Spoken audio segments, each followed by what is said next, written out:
Kodiak Bear, tears open. Airplane hangar, 2 mechanics dead, May 30th, 2025.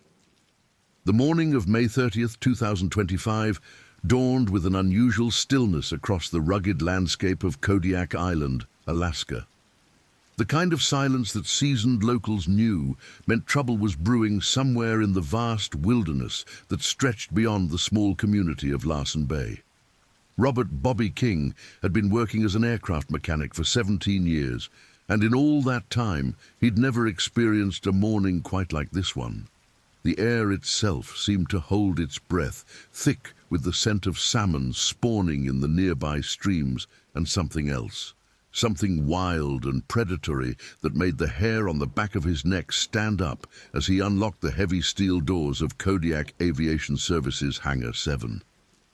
Bobby was a man built for the harsh realities of Alaskan life. At 43 years old, his hands bore the permanent stains of engine oil and hydraulic fluid, his knuckles scarred from countless encounters with stubborn bolts and sharp metal edges. His weathered face told the story of a man who had spent most of his adult life outdoors, squinting against the glare of snow and the bite of Arctic winds.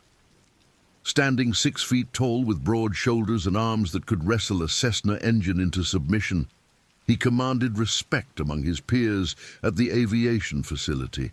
His wife Sarah often joked that he talked more to airplanes than he did to people, and there was truth in that observation. Bobby understood machines in a way that came naturally to him, their rhythms, their needs, their warning signs when something was about to go catastrophically wrong.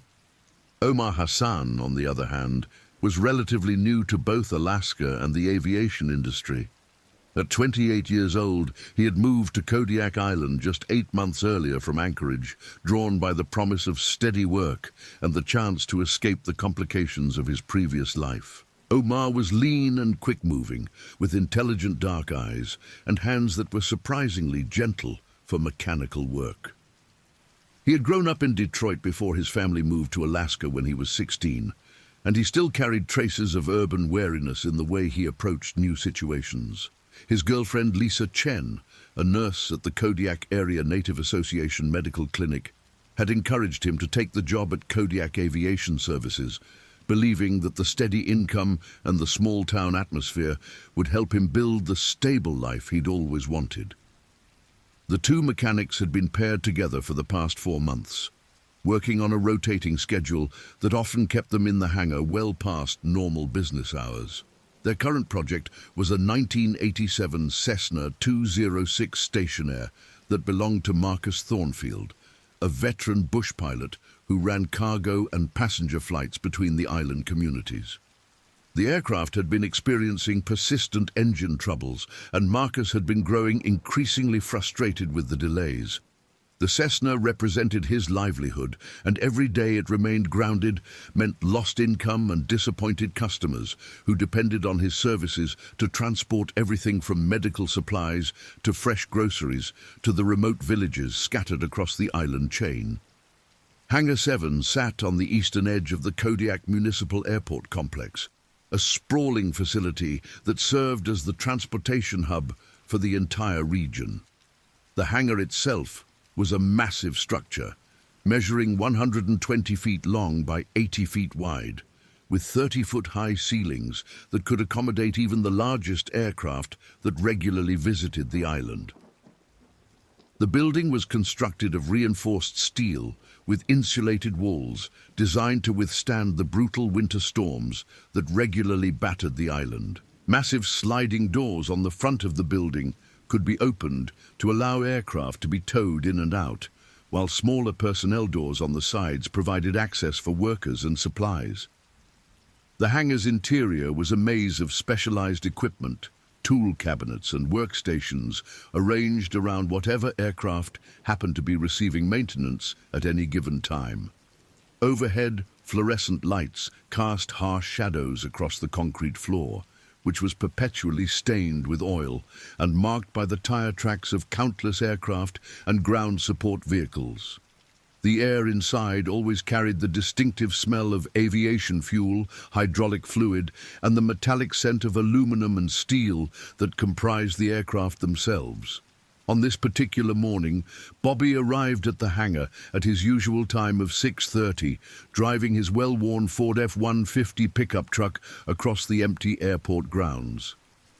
The sun had already been up for over an hour, but the early morning light had a strange quality to it, too bright in some places, too dark in others, as if the natural order of things had somehow been disrupted.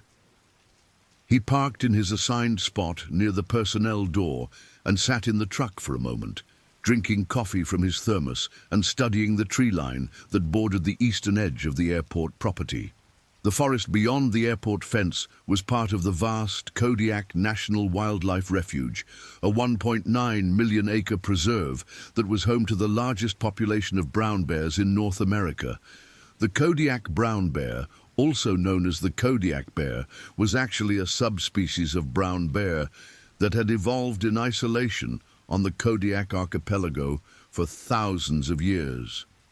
These massive creatures could grow to enormous sizes, with adult males sometimes weighing over 1,500 pounds and standing 10 feet tall when rearing up on their hind legs.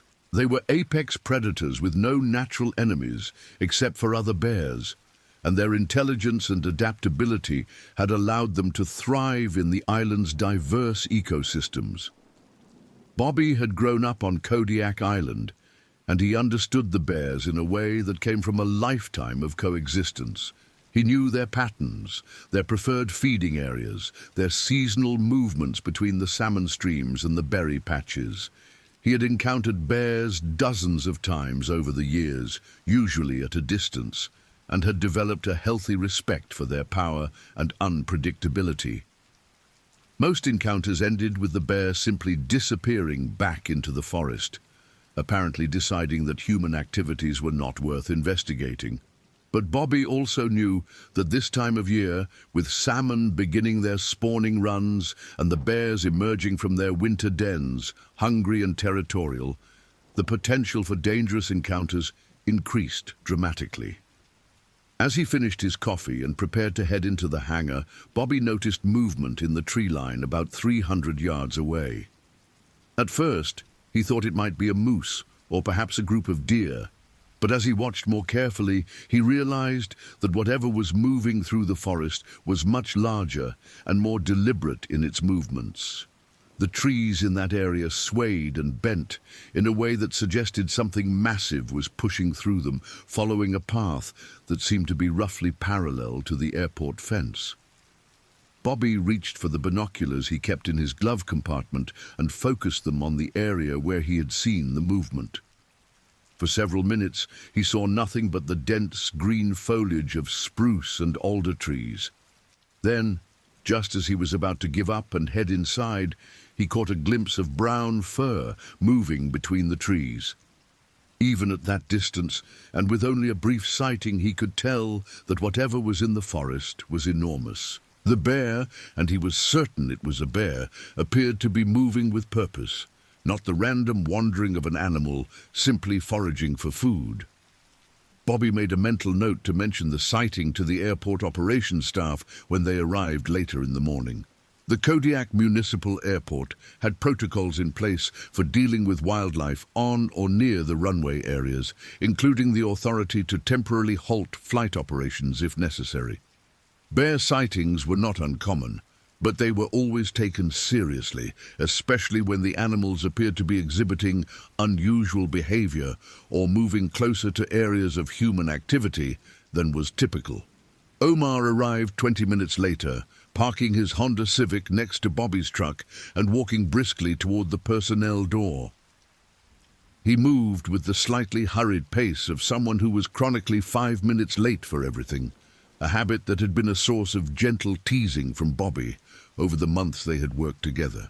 Omar carried his lunch in a small cooler and his personal toolkit in a worn canvas bag that had belonged to his father, who had also been a mechanic before his death in a car accident 3 years earlier.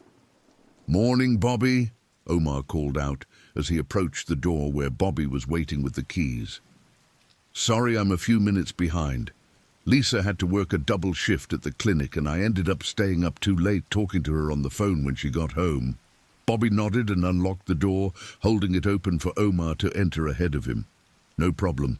I got here a little early anyway. Saw something interesting out in the woods while I was having my coffee. As they entered the hangar and Bobby flipped on the main bank of overhead lights, Omar set down his cooler and tool bag near their designated work area. What kind of interesting? Good interesting or bad interesting? Bare interesting, Bobby replied, walking over to the main electrical panel to activate the rest of the hangar's systems. Big one, from what I could see. Moving through the trees along the eastern fence line, Omar paused in the process of unzipping his tool bag and looked toward the personnel door they had just entered through. How big is big? And how close to the fence? Bobby shrugged as he systematically flipped switches to bring the hangar's ventilation system, compressed air lines, and work area lighting online. Hard to say exactly, but bigger than anything I've seen around here in years. Maybe a quarter-mile out, but it looked like it was heading roughly in this direction. The Cessna 206 they were working on sat in the center of the hangar, its engine cowling removed to expose the complex maze of cylinders, fuel lines, and electrical connections that comprised its Continental IO 550R engine. The aircraft had been giving Marcus Thornfield intermittent power loss problems for the past month, and despite 2 previous attempts to diagnose and repair the issue, the problem persisted. Bobby and Omar had spent the previous week methodically testing every component of the fuel delivery system, from the fuel pumps to the fuel manifold to the individual fuel injectors, without finding any obvious defects. Their plan for today was to focus on the ignition system, specifically the magnetos that provided electrical power to the spark plugs. It was detailed work that required removing and testing dozens of small components, each of which had to be carefully labeled and organized to ensure proper reassembly. The job would likely take most of the day, assuming they didn't encounter any unexpected complications or discover that expensive replacement parts were needed. As they began organizing their tools and setting up their work area around the aircraft, Omar found himself thinking about the bear sighting Bobby had mentioned. He had grown up in Detroit, where the most dangerous wildlife he was likely to encounter was the occasional raccoon or urban coyote.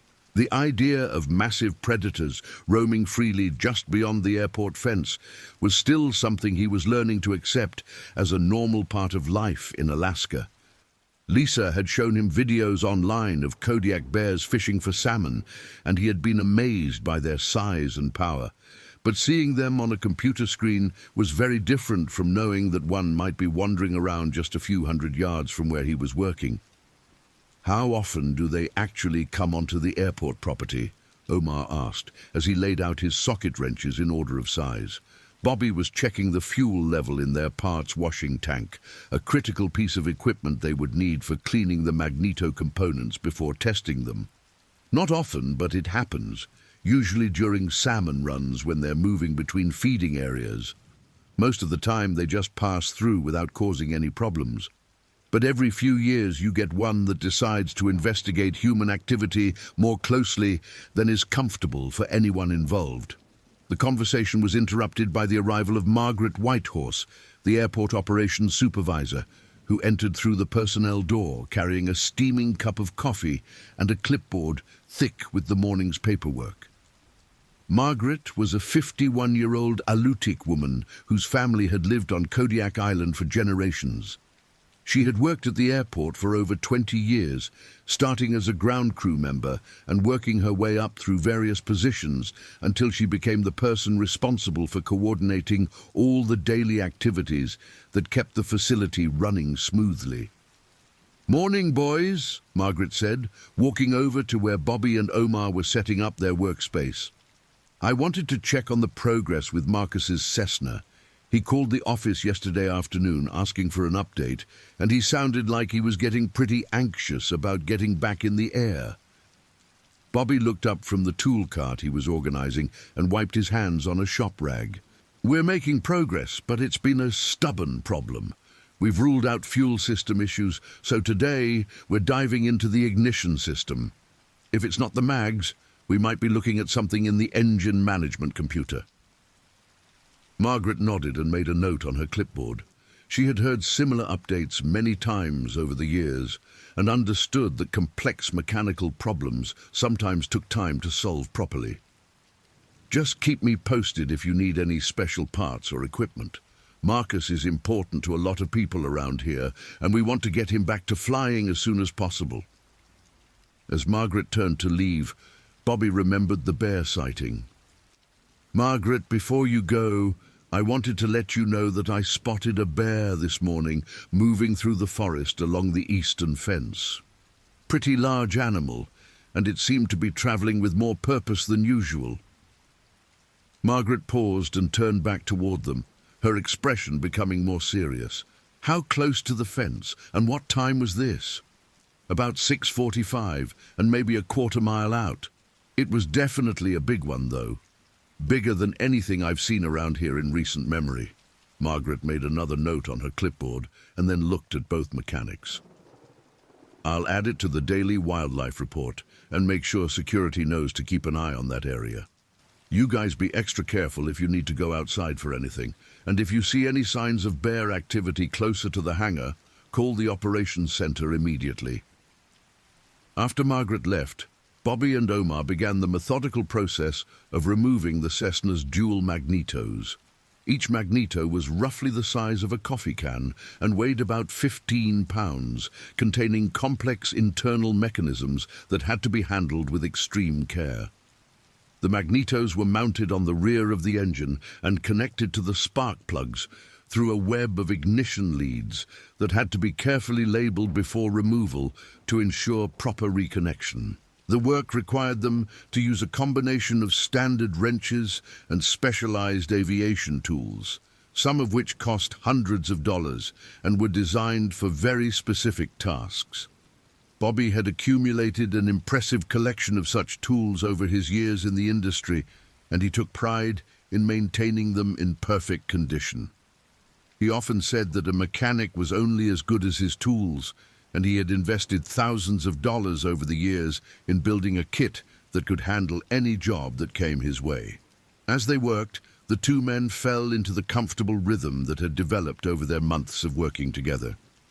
Bobby, with his years of experience, took the lead on the more complex procedures, while Omar handled the detailed documentation and organization that was required for all maintenance work on certified aircraft. Every part that was removed had to be catalogued, every test procedure had to be recorded, and every decision had to be justifiable to the Federal Aviation Administration inspectors who could arrive unannounced to audit their work. The morning progressed steadily, with the two mechanics making good progress on disassembling the ignition system. By 10 o'clock, they had both magnetos removed and were beginning the process of disassembling them on their workbench for internal inspection. This was delicate work that required good lighting and steady hands, as some of the internal components were small and easily damaged. Omar was using a digital multimeter to test the resistance of the magneto windings when he noticed that the normal sounds of airport activity outside seemed to have diminished significantly. Usually, by this time of morning, there would be a steady stream of aircraft operations, ground vehicles moving around the ramp area, and the general buzz of human activity that characterized a busy airport. But for the past 15 minutes, things had been unusually quiet. "Is it just me, or does it seem really quiet out there today?" Omar asked, looking up from his test equipment. Bobby paused in his work and listened carefully. Omar was right. The hangar was surrounded by an unusual silence that was somehow more noticeable than normal airport noise would have been. "Now that you mention it, yeah, might be a weather system moving in. Sometimes that affects flight schedules." They continued working for another hour, with Bobby carefully cleaning the internal components of the first magneto while Omar documented their findings in the aircraft's maintenance log. The Magneto appeared to be in good mechanical condition, with no obvious signs of wear or damage to the contact points, springs, or rotating components. However, some of the electrical readings were slightly outside of normal parameters, suggesting that the unit might need calibration or possibly replacement. At 11:15, their work was interrupted by a sound that neither man had ever heard before, a deep, resonant huffing noise that seemed to come from just outside the hangar. The sound was rhythmic and powerful, like the breathing of some enormous creature, and it was close enough that they could hear it clearly over the ambient noise of the hangar's ventilation system. Both men froze in their work and looked at each other. Bobby's face had gone pale, and Omar could see that his hands were trembling slightly as he set down the magneto component he had been examining. "What the hell was that?" Omar whispered, though he was already beginning to suspect the answer.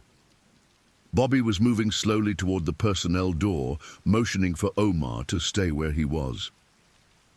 "I think our friend from this morning decided to come for a visit." The huffing sound came again, closer this time, followed by what sounded like something large scraping against the exterior wall of the hangar. The metal siding creaked and groaned under what must have been tremendous pressure, and both men could hear the distinctive sound of claws scratching against steel. Bobby reached the personnel door and very carefully turned the deadbolt to the locked position. The door was solid steel with a reinforced frame, but he was not confident that it would stop a determined bear, especially one as large as what he had seen that morning. He motioned for Omar to move away from the aircraft and toward the rear of the hangar, where they might have more room to maneuver if the situation deteriorated. The scratching sounds continued for several minutes, moving along the wall from the personnel door toward the front of the hangar, where the main sliding doors were located. Bobby realized with growing alarm that the bear was systematically investigating the building, apparently trying to understand what was inside and whether it posed a threat or an opportunity. Omar had moved to the rear of the hangar and was looking around for anything that might serve as a weapon or deterrent. The hangar contained plenty of tools and equipment, but nothing that seemed adequate for dealing with a creature that might weigh over 1,000 pounds and could move faster than any human. He picked up a large wrench, more for psychological comfort than any real belief that it would be useful in a confrontation. The sounds outside had moved to the front of the hangar, and Bobby could hear the bear investigating the main sliding doors. These doors were much larger than the personnel door, measuring 20 feet wide and 15 feet high, and they were designed to open easily to allow aircraft to be moved in and out. The doors were secured with a simple latch mechanism that was not designed to keep out anything more determined than a curious human. Bobby was trying to remember everything he had ever heard about bear behavior and how to survive an encounter with one. Most of the advice he could recall involved making noise to scare the bear away, backing away slowly while avoiding direct eye contact, and never running unless you were absolutely certain you could reach safety before the bear could catch you. But all of that advice assumed you were outdoors, with room to maneuver, not trapped inside a building with a massive predator trying to get in. The latch on the main doors rattled as something pushed against them from the outside. Bobby realized that the bear was testing the doors, perhaps instinctively understanding that this was the most likely point of entry into the building. The latch held, but Bobby could see that the doors themselves were beginning to flex under the pressure being applied to them. Omar had found the hangar's emergency phone and was dialing 911, though he wasn't sure what help would be available or how quickly it could arrive. The nearest Alaska State Trooper post was 20 minutes away under normal driving conditions, and the local volunteer fire department was not equipped to deal with wildlife emergencies. 911, what is your emergency? The voice on the phone was calm and professional. This is Omar Hassan at Kodiak Aviation Services, Hangar 7 at the municipal airport. We have a very large bear trying to get into our building. We're trapped inside and need help immediately. Are you or anyone else injured at this time? No, but the bear is actively trying to get into the building. It's testing the doors and seems very determined to get inside. I'm dispatching Alaska State Troopers and Fish and Wildlife officers to your location. Do you have a secure location within the building where you can wait for help to arrive? Omar looked around the hangar, trying to identify anywhere that might offer better protection than where they currently were. There's an office area in the back of the building, but I don't know if the doors are any stronger than what the bear is already testing. Stay on the line with me and try to make as little noise as possible. Help should be there within 20 minutes. 20 minutes. Omar relayed this information to Bobby, who was still watching the main doors with growing concern. The doors were definitely moving now, the metal framework creaking and groaning as the bear continued to push against them. Whatever was outside was incredibly strong and seemed to be growing more aggressive rather than losing interest and moving away. The attack, when it came, was sudden and overwhelming in its violence. At 11:47 a.m., the bear apparently decided that the main doors represented an obstacle that needed to be removed rather than simply pushed aside. The first impact sounded like a truck hitting the building at high speed, the massive sliding doors buckling inward under the force of the blow. The latch mechanism, designed to secure the doors against wind and casual human interference, snapped immediately. Bobby watched in horror as the doors exploded inward, twisted metal and broken hardware flying across the hangar floor. Through the opening came the largest bear he had ever seen, a massive male Kodiak brown bear that had to weigh at least 1,400 pounds. The animal was so large that it had to duck slightly to fit through the opening, its massive head and shoulders filling the doorway completely. The bear paused for a moment just inside the hangar, its small, dark eyes scanning the interior space and apparently trying to process the unfamiliar sights and smells. Bobby could see that the animal was breathing heavily from the exertion of breaking through the doors, its massive chest rising and falling rhythmically. The bear's coat was a rich chocolate brown, with silver-tipped guard hairs that caught the light from the overhead fluorescent fixtures. For a few seconds, that felt like hours. Predator and prey simply stared at each other across the length of the hangar. Bobby was pressed against the wall near the ruined doorway, close enough to the bear that he could smell its distinctive musky odor and hear the sound of its breathing. Omar was at the far end of the hangar, still holding the emergency phone and trying to describe the situation to the dispatcher. The bear's attention was initially focused on the Cessna aircraft in the center of the hangar, apparently trying to understand what this large mechanical object represented. The aircraft's white and blue paint scheme and angular aluminum construction were unlike anything the bear would have encountered in its natural environment, and it approached the plane cautiously, sniffing at the wings and fuselage. Bobby realized that this momentary distraction might represent his only chance to reach Omar and the relative safety of the rear office area. He began moving slowly along the wall, trying to keep as much distance as possible between himself and the bear, while avoiding any sudden movements that might attract its attention. The bear had moved around to the front of the aircraft and was investigating the open engine compartment where Bobby and Omar had been working. The complex mechanical systems and the smell of aviation fuel and hydraulic fluid seemed to intrigue the animal, and it spent several minutes carefully sniffing at the exposed engine components. Bobby was halfway to the rear of the hangar when the bear suddenly looked up from its investigation of the aircraft and focused its attention directly on him. The change was instantaneous and terrifying. One moment the bear had seemed almost curious about its surroundings, and the next it was completely focused on the human it had just noticed trying to move through its territory. The bear's body language shifted immediately into an aggressive posture. Its ears laid back against its massive head, its lips pulled back to expose enormous canine teeth, and it dropped into a crouch that Bobby recognized as the prelude to a charge. The huffing, breathing sounds became more rapid and were punctuated by deep, rumbling growls that seemed to vibrate through the concrete floor of the hangar. Bobby abandoned any attempt at stealth and broke into a run toward the rear of the hangar, shouting at Omar to get into the office and lock the door. The bear's response was immediate and devastating.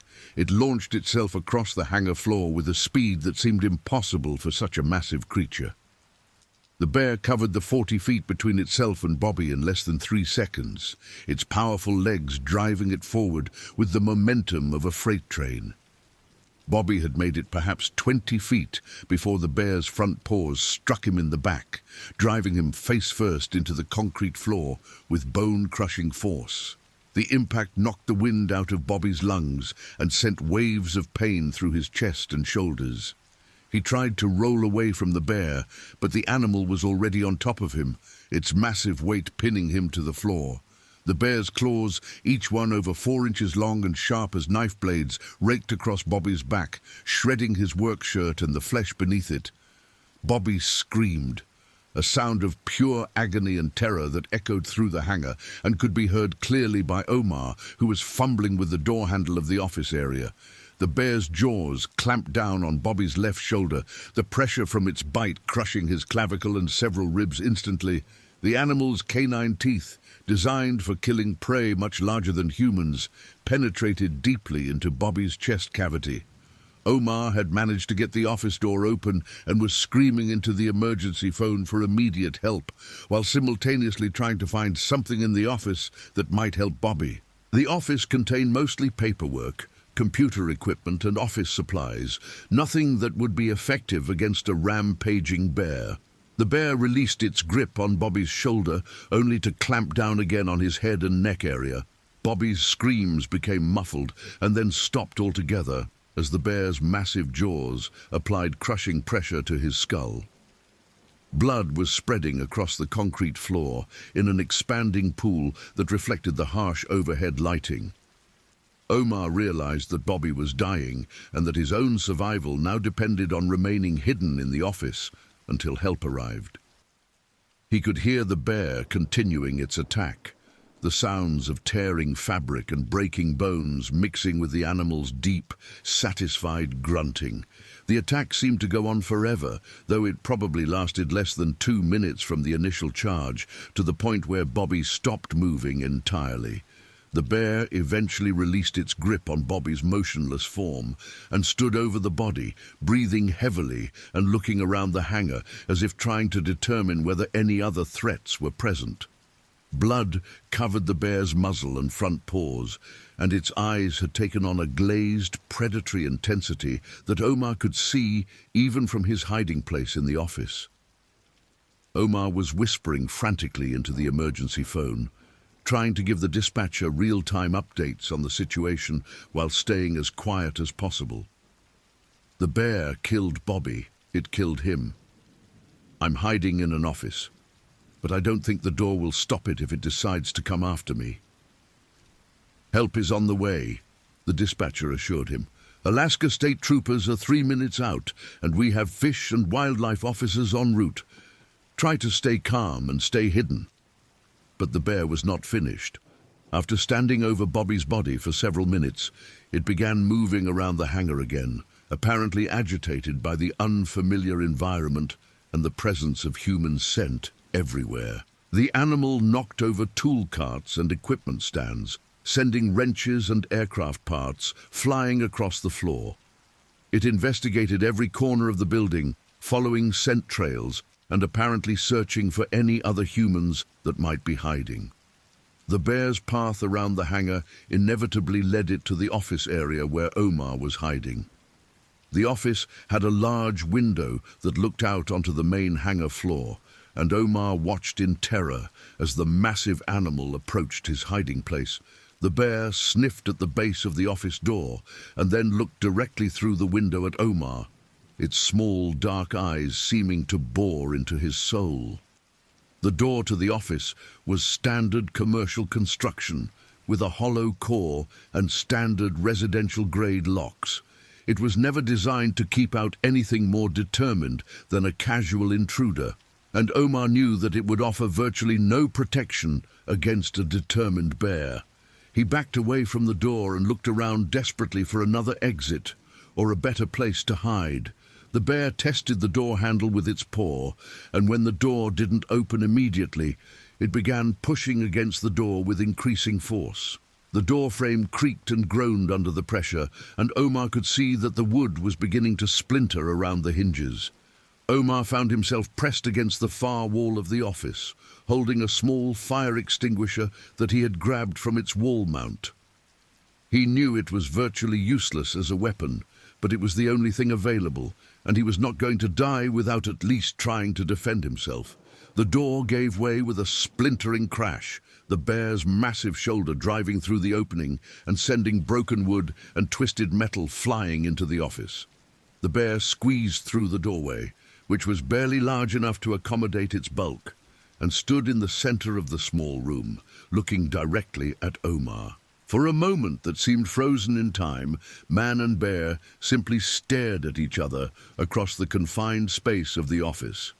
Omar could see every detail of the bear's massive head, the intelligent eyes, the wet black nose, the enormous canine teeth stained with Bobby's blood. The bear's breathing was audible in the small room, and Omar could smell its wild, musky odor mixed with the metallic scent of fresh blood. The bear moved with the same explosive speed that had killed Bobby, crossing the small office in a single bound and striking Omar with its front paws. The impact lifted Omar off his feet and slammed him against the wall with enough force to crack the drywall. The fire extinguisher flew from his hands and clattered uselessly across the floor. Omar tried to cover his head and face with his arms, but the bear's claws raked across his torso, shredding his work shirt and opening deep gashes in his chest and abdomen. The pain was indescribable, like being slashed with multiple razor blades simultaneously, and Omar's screams echoed through the confined space of the office. The bear's jaws clamped down on Omar's right arm, the crushing pressure instantly breaking both bones in his forearm. Omar could feel the bear's teeth grinding against bone, and he could hear the sound of his own bones snapping like dry twigs. The bear shook its head violently, jerking Omar's body like a rag doll and sending waves of agony through every nerve. Outside the hangar, the first Alaska State Trooper vehicle was arriving on scene, followed closely by a Fish and Wildlife officer and an airport security truck. Trooper First Class Rebecca Martinez was a 20-year veteran of law enforcement who had responded to dozens of wildlife encounters over her career. But she had never dealt with a situation quite like this one. Through the broken hangar doors, the responding officers could see the massive bear inside the building, though they couldn't immediately determine if there were any human victims. Martinez radioed for additional backup and began coordinating with Fish and Wildlife Officer James Kakuktaruk, who had more specialized training in dealing with dangerous wildlife situations. "We need to assume there are people trapped inside," Martinez told Kakuktaruk as they took positions behind their vehicles. The 911 call indicated 2 mechanics were working in there when the bear broke in. Kakuktaruk was examining the scene through binoculars, trying to assess the bear's behavior and plan the safest approach for attempting a rescue. "That's a massive boar, probably over 1,400 pounds. If there are people inside, we need to act fast, but we can't afford to spook the bear into becoming even more aggressive." The sound of Omar's screams from inside the office carried clearly across the hangar and out through the broken doors. Both officers realized that someone was still alive inside the building and was actively being attacked by the bear. Martinez immediately radioed for emergency medical services and began moving toward the hangar entrance. "We can't wait," Martinez told Kakuktaruk. "Someone's being killed in there right now."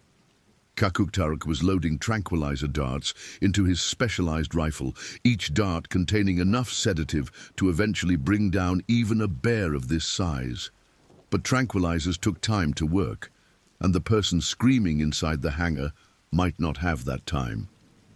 "I'm going to try to get a clear shot with the tranq gun," Kakuktaruk said, But if that doesn't work immediately, we may have to use lethal force.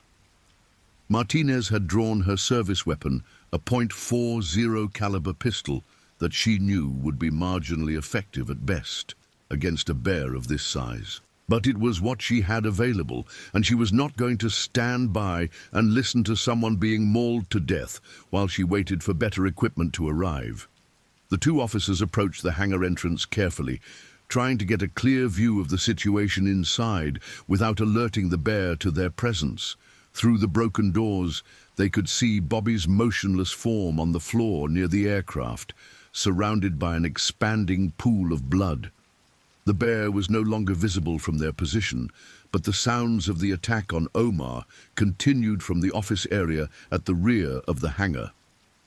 Martinez motioned for Kakuk-Taruk to circle around to the side of the building where there was a personnel door, hoping they could create a crossfire situation that would give them better options for dealing with the bear. As Kakuk-Taruk moved into position, Martinez began making her way carefully through the broken hangar doors. The inside of the hangar was a scene of complete chaos. Tool carts had been overturned, aircraft parts were scattered across the floor, and Bobby's body lay in a position that made it clear he was beyond any help. The Cessna aircraft had been damaged by the bear's investigation, with scratches in the aluminum skin and fluid leaking from severed hydraulic lines.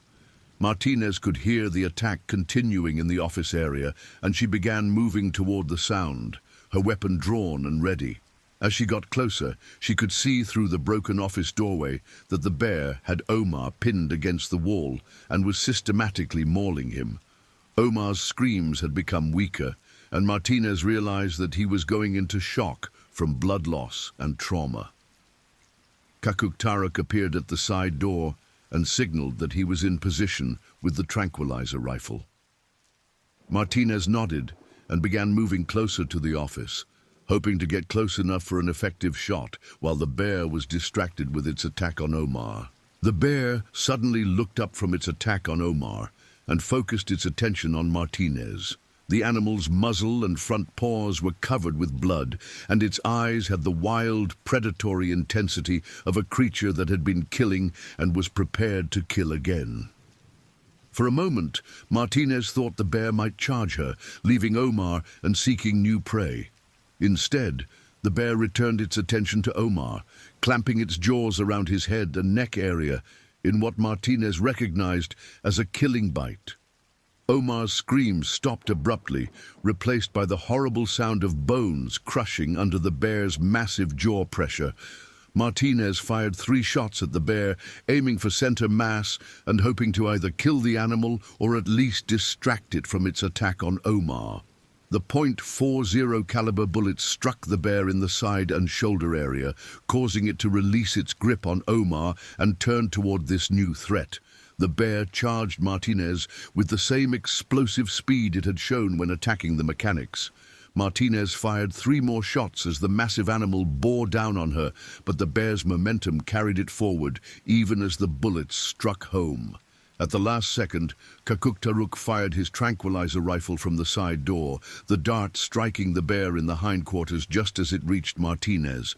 The bear's front paws struck Martinez in the chest, knocking her backward and sending her pistol flying across the hangar floor. But instead of following up with a killing attack, the bear seemed confused and disoriented, the combination of bullet wounds and the beginning effects of the tranquilizer affecting its coordination. The bear stood over Martinez for several seconds, breathing heavily and swaying slightly as the sedative began to take effect.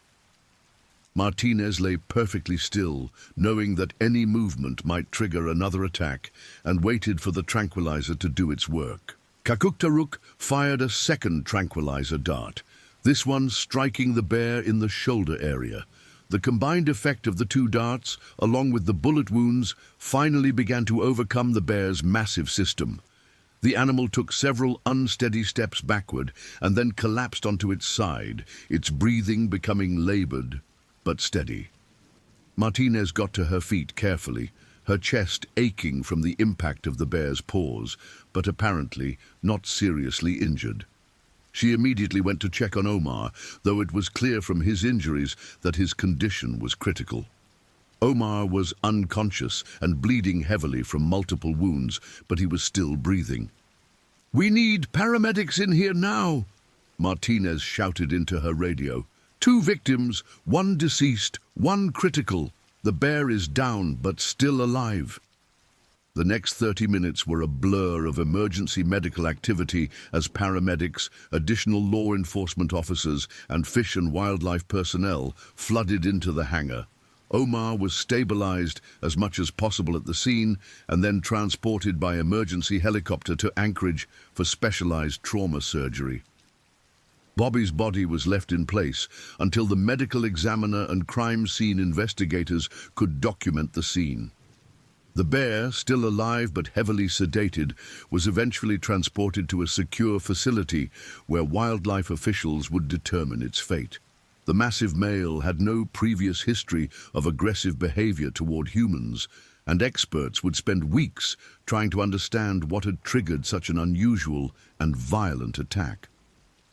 Marcus Thornfield arrived at the airport shortly after the initial emergency response, having heard about the incident on the aviation radio frequency.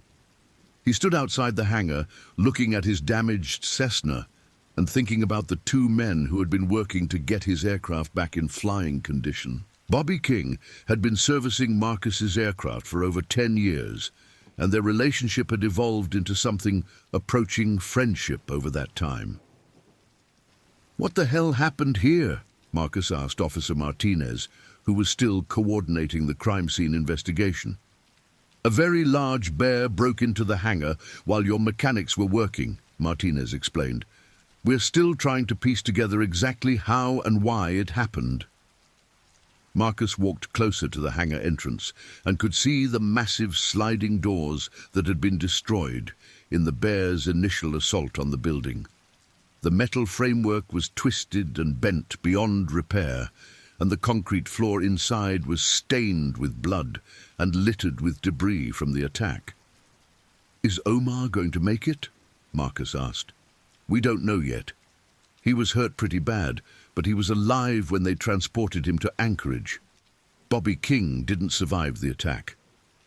Marcus had known Bobby for years and had always admired his professionalism and skill as a mechanic. The idea that he had died in such a violent and unexpected way was difficult to process. Marcus made a mental note to contact Bobby's wife, Sarah, and offer whatever support he could provide. The investigation into the bear attack would continue for months, involving experts from the Alaska Department of Fish and Game, the U.S. Fish and Wildlife Service, and multiple law enforcement agencies. The incident was unprecedented in several ways: the size of the bear involved, the level of damage to the hangar structure, and the bear's apparent determination to enter a building that clearly contained human activity. Dr. Rachel Kerner, a wildlife biologist with the Alaska Department of Fish and Game, arrived at the scene that afternoon to begin her investigation into the bear's behavior. Dr. Kerner had studied Kodiak bears for over 15 years and had never encountered a case where a bear had shown such persistent and aggressive behavior toward human structures. "The first thing we need to determine is whether this bear had any previous contact with humans that might explain its behavior," Dr. Kerner explained to the assembled investigators. "Bears that have been fed by humans or that have learned to associate human activity with food sources can become very dangerous." The sedated bear was transported to a holding facility at the Kodiak National Wildlife Refuge headquarters, where it would be held while the investigation continued. The animal was examined by veterinarians, who confirmed that it was a healthy adult male weighing approximately 1,420 pounds.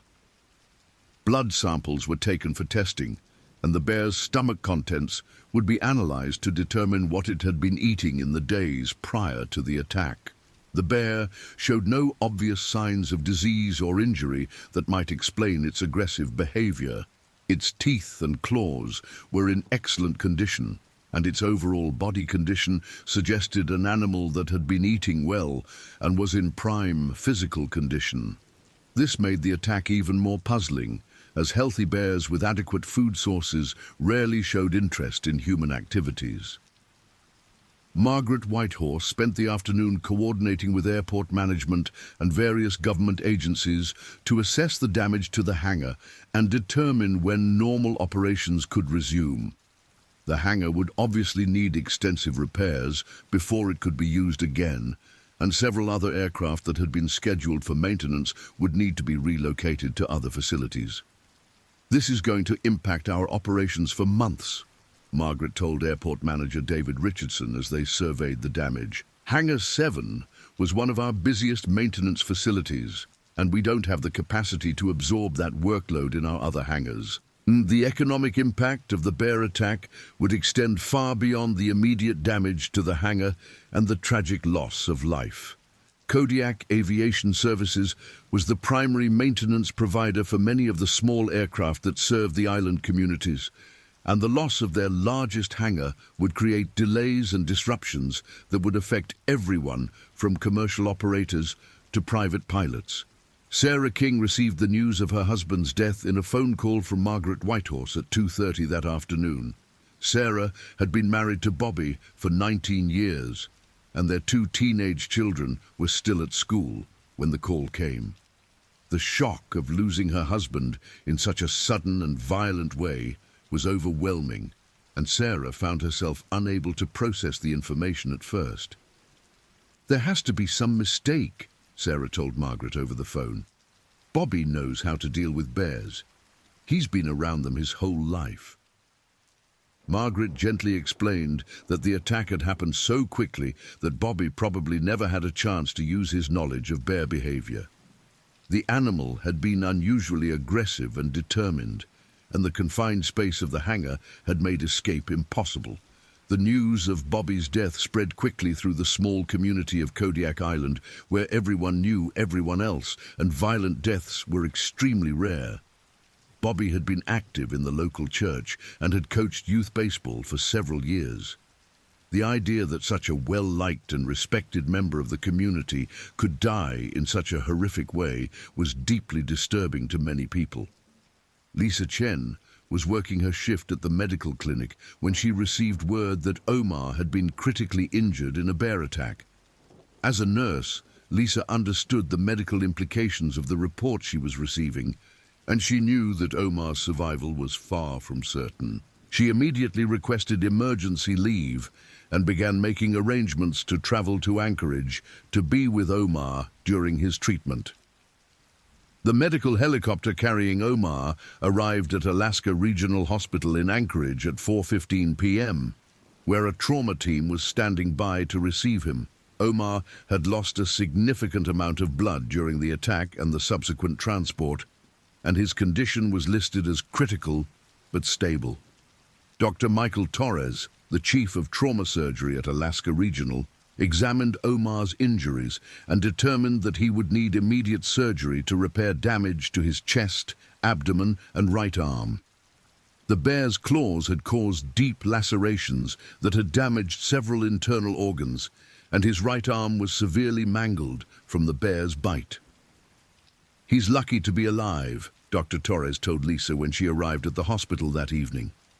"The next 24 hours will be critical. If he can get through tonight without major complications, his chances of survival will improve significantly."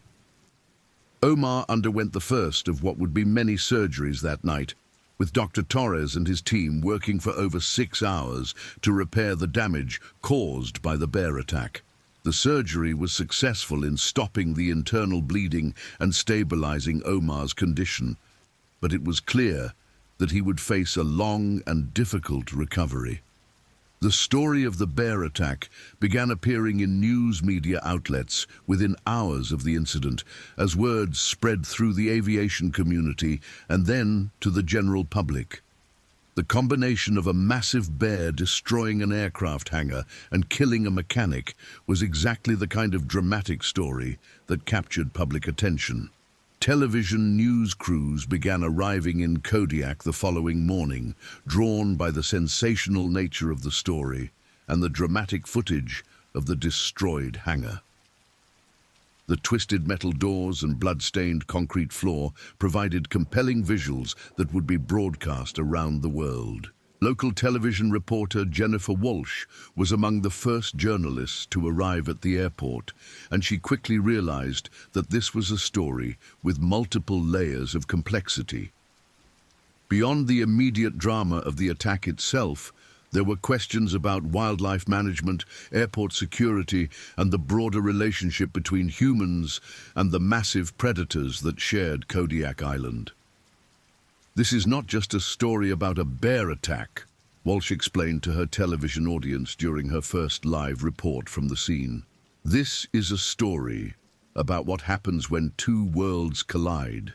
The world of modern aviation technology and the ancient world of Alaska's apex predators." The Federal Aviation Administration announced that it would be conducting its own investigation into the incident, focusing on whether airport security measures were adequate to prevent wildlife from accessing critical aviation facilities. The FAA had regulations regarding wildlife management at airports, but most of these focused on birds and other animals that posed a direct threat to aircraft operations. FAA investigator Thomas Bradley arrived in Kodiak 3 days after the attack to begin his review of the airport's wildlife management procedures. Bradley had investigated dozens of wildlife-related incidents at airports around the country, but he had never dealt with a case where a large predator had actually broken into a hangar and attacked maintenance personnel. "The primary question we need to answer is whether the airport could have reasonably prevented this incident through better security measures," Bradley explained to airport management. "We'll be looking at everything from fencing to wildlife monitoring to emergency response procedures." The airport's perimeter fencing was designed primarily to keep unauthorized humans from accessing the facility, not to exclude large wildlife. The fence was 8 feet high and topped with barbed wire, but it would not have presented a significant obstacle to a determined bear. Upgrading the fencing to exclude large wildlife would be extremely expensive and might not be practical given the airport's location adjacent to the National Wildlife Refuge. Dr. Kerner's investigation into the bear's behavior was yielding some interesting findings, though no definitive answers about what had triggered the attack. Analysis of the bear's stomach contents revealed that it had been eating primarily salmon and vegetation in the days before the incident, which was typical for bears in that area at that time of year. The bear appears to have been following its normal feeding patterns and showed no signs of food stress or abnormal behavior prior to the attack, Dr. Kerner reported to the investigative team. This makes the incident even more puzzling because healthy, well-fed bears normally avoid human contact whenever possible. One theory being investigated was that the bear might have been attracted to the hangar by unusual sounds or smells associated with the aircraft maintenance work. Aviation fuel, hydraulic fluid, and other petroleum-based products might have created odors that were unfamiliar to the bear and triggered its curiosity or territorial instincts. Bears are incredibly intelligent animals with highly developed senses of smell and hearing, Dr. Kerner explained. It's possible that something about the maintenance work going on in the hangar created a stimulus that the bear interpreted as either a threat or an opportunity. Another possibility being considered was that the bear might have had a previous negative encounter with humans that predisposed it to aggressive behavior. While there were no reports of this particular bear being involved in any previous incidents, it was possible that it had experienced something that created a lasting association between humans and danger. The bear itself remained in captivity at the Wildlife Refuge facility, where it was being monitored around the clock by veterinarians and wildlife specialists. The animal had recovered fully from the tranquilizer drugs and appeared to be in normal health, But wildlife officials were faced with the difficult decision of what to do with an animal that had killed a human and seriously injured another. Once a bear has killed a human, it becomes what we call a problem bear, explained Fish and Wildlife Service Director Patricia Valdez. Our options are limited. We can either relocate the animal to a very remote area where it's unlikely to encounter humans again, or we can euthanize it. Neither option is ideal, but public safety has to be our primary concern.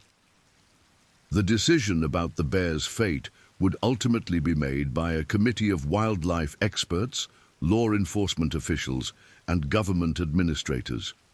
Public opinion was divided, with some people calling for the bear to be destroyed immediately, while others argued that the animal was simply following its natural instincts and should not be punished for human encroachment into its territory.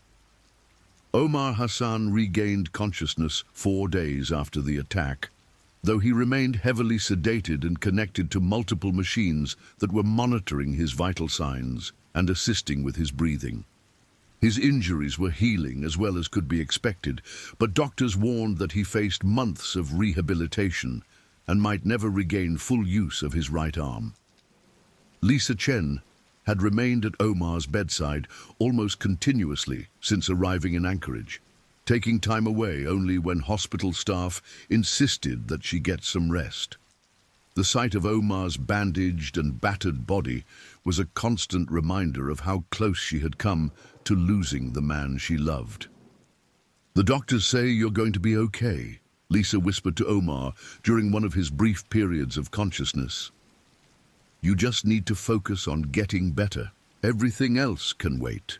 Omar's recovery would be complicated by the psychological trauma of the attack as well as his physical injuries. He had vivid memories of the bear's assault and suffered from nightmares and flashbacks that interfered with his sleep and his healing process. The hospital assigned a psychologist to work with Omar on processing the traumatic experience. The investigation into the incident continued for several more weeks, with experts examining every aspect of the attack and its aftermath. The hangar's security systems were reviewed, the bear's behavior was analyzed, and the emergency response procedures were evaluated to determine if any improvements could be made. The final report concluded that the attack was an unprecedented incident that could not have been reasonably predicted or prevented, given the existing state of knowledge about bear behavior and airport security. The bear's aggressive behavior remained unexplained, and experts acknowledged that there might never be a satisfactory answer to why the attack occurred. Bobby King was buried in a ceremony attended by hundreds of people from the Kodiak Island community and the broader Alaska aviation industry. His casket was draped with an American flag in recognition of his service as a volunteer firefighter, and speakers at the service remembered him as a skilled mechanic, devoted husband and father, and a man who had dedicated his life to keeping Alaska's aviation community safe and operational. Sarah King established a memorial fund in Bobby's name to support aviation maintenance training programs, believing that her husband would have wanted his death to somehow contribute to the safety and professionalism of the industry he had served for so many years.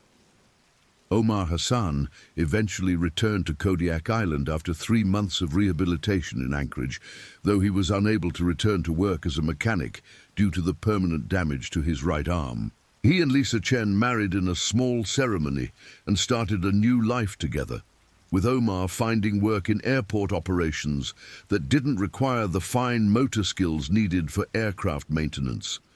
The bear that had killed Bobby King and nearly killed Omar Hassan was ultimately relocated to a remote area of the Alaska Peninsula, hundreds of miles from any human settlement. Wildlife officials hoped that the animal would live out its natural life without further contact with humans, though they acknowledged that such relocations were not always successful. Hangar 7 was rebuilt with enhanced security features, including reinforced doors and an improved perimeter alarm system. The new hangar also featured a safe room where maintenance personnel could take shelter in the event of any future wildlife emergencies, though everyone hoped that such measures would never be needed.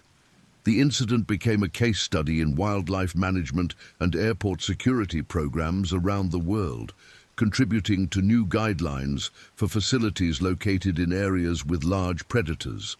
The story of the Kodiak bear attack served as a reminder that even in the modern world, humans remain vulnerable to the power and unpredictability of nature's apex predators. The twisted remains of the original hangar doors were preserved and put on display at the Kodiak airport as a memorial to Bobby King and a reminder of the day when the wilderness reclaimed a small piece of the civilized world, if only temporarily. Visitors to the airport often stopped to examine the mangled metal and tried to imagine the tremendous force that had been required to destroy such substantial barriers. For the people of Kodiak Island, the bear attack represented a turning point in their relationship with the massive predators that shared their remote home. While bears had always been a part of life on the island, the incident served as a stark reminder that these animals were not merely large, harmless creatures to be observed from a distance, but powerful predators capable of incredible violence when circumstances aligned in unfortunate ways. The legacy of May 30th, 2025 would live on in the memories of everyone who was touched by the tragedy, from the emergency responders who risked their lives to save Omar Hassan, to the aviation community that mourned the loss of Bobby King, to the wildlife experts who struggled to understand what had driven a normally peaceful creature to such extraordinary violence. In the end, the incident served as a humbling reminder of humanity's place in the natural world and the thin line that separates civilization from the wild. The next stories. Polar bear devours entire dog sled team in 9 minutes. January 8, 2025, polar bear devours entire dog sled team in 9 minutes. January 8, 2025. The Arctic wind howled across the endless expanse of white that stretched from horizon to horizon, carrying with it the kind of cold that could kill a man in minutes if he wasn't prepared. Kyle Benson pulled his fur-lined hood tighter around his weathered face as he guided his 12-dog team across the frozen landscape of Nunavut territory, their breath creating small clouds that instantly crystallized in the -40-degree air. The GPS unit clipped to his parka showed their position as approximately 63 kilometers northeast of Baker Lake, moving along what had once been a traditional Inuit hunting route, but was now marked on modern maps as the Thalen River Winter Trail. Kyle had been mushing for 37 years, since he was 14 years old, growing up in Fairbanks, Alaska. His father, Robert Bob Benson, had been a legendary musher who'd competed in the Iditarod 17 times, finishing in the top 10 on 6 occasions. Kyle's mother, Margaret Benson, née Williams, had been a veterinarian who specialized in working dogs, and it was from her that Kyle had learned to read the subtle signs of fatigue, stress, or injury in his animals. She had died in a car accident when Kyle was 22, and his father had passed from a heart attack just 5 years later, leaving Kyle with their kennel, their reputation, and a profound understanding that in the Arctic, your dogs weren't just your transportation, they were your lifeline. Now, 41 years old, with graying temples visible beneath his fur hat, Kyle ran Midnight Sun Expeditions, a specialized guiding service that took wealthy clients on authentic Arctic adventures. His current expedition was a 2-week journey from Baker Lake to the abandoned distant early warning line station at Gladman Point, a route that would cover over 400 kilometers of some of the most remote and unforgiving terrain on Earth. This particular trip had been booked by 3 clients: Dr. Miranda Chen, a 43-year-old emergency room physician from Toronto who had saved for 6 years to afford this adventure; James Mitchell, a 57-year-old retired petroleum engineer from Calgary who had recently survived a heart attack and decided to pursue his lifelong dream of seeing the true Arctic, and Sarah Whitehorse, a 31-year-old documentary filmmaker from Vancouver who was gathering footage for a project about traditional Inuit culture and the changing Arctic environment. Kyle's lead dog, a massive black and white Alaskan Malamute named Thunder, had been with him for 8 years.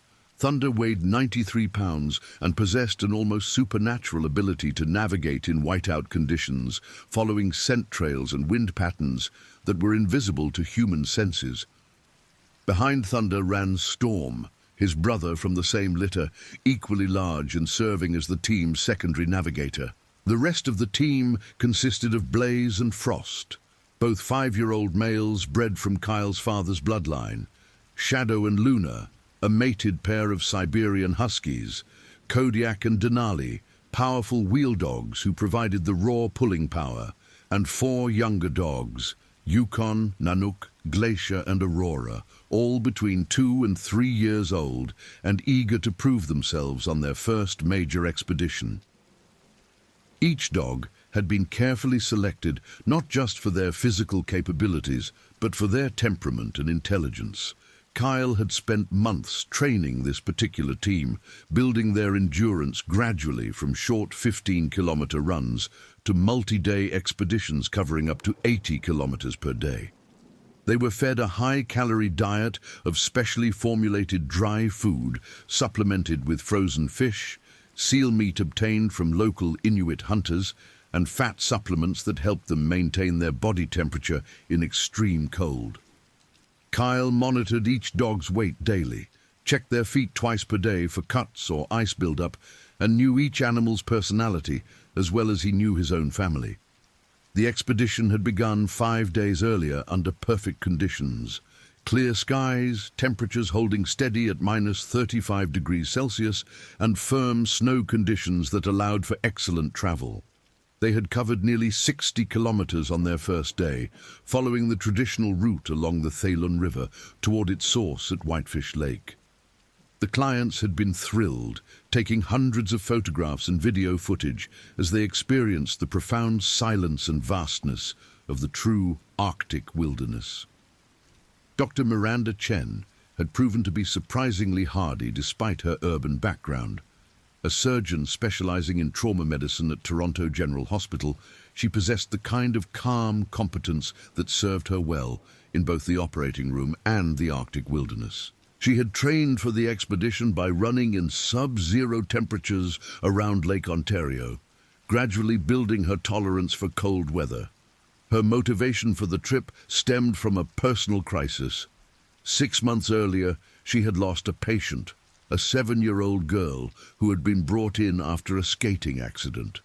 Despite her best efforts, the child had died on the operating table, and Miranda had been struggling with depression and self-doubt ever since. The Arctic expedition represented her attempt to reconnect with herself and find meaning beyond the hospital walls. James Mitchell carried with him the weight of his recent mortality scare. A heart attack at 56 had forced him to confront the reality that his years were numbered, and he had decided to spend his remaining time pursuing experiences rather than accumulating possessions. A successful engineer who had spent his career in the oil fields of Alberta, James possessed practical skills that made him an asset to the expedition. He could repair equipment, had experience with cold weather camping, and understood the importance of following safety protocols. His wife, Helen, had initially opposed the trip, fearing for his health, but she had eventually supported his decision, understanding that this represented something he needed to do for himself. Sarah Whitehorse brought a different perspective to the group. A member of the Carrier First Nation with ancestral connections to northern hunting traditions, she viewed the expedition not just as an adventure, but as a return to cultural roots that had been disrupted by generations of colonization and urbanization, Her documentary project focused on how climate change was affecting traditional ways of life in the Arctic, and she had spent months interviewing Inuit elders about changes they had observed in ice conditions, animal behavior, and weather patterns. She carried professional-grade camera equipment capable of functioning in extreme cold, and her footage from the first 4 days had captured stunning images of the pristine wilderness. On January 7th, their 4th day out, they had made camp at coordinates 64 degrees 15 minutes north, 96 degrees 42 minutes west, approximately 43 kilometers northeast of their starting point, and still roughly 230 kilometers from their destination. The campsite sat on a small rise overlooking a frozen lake that stretched for several kilometers to the east.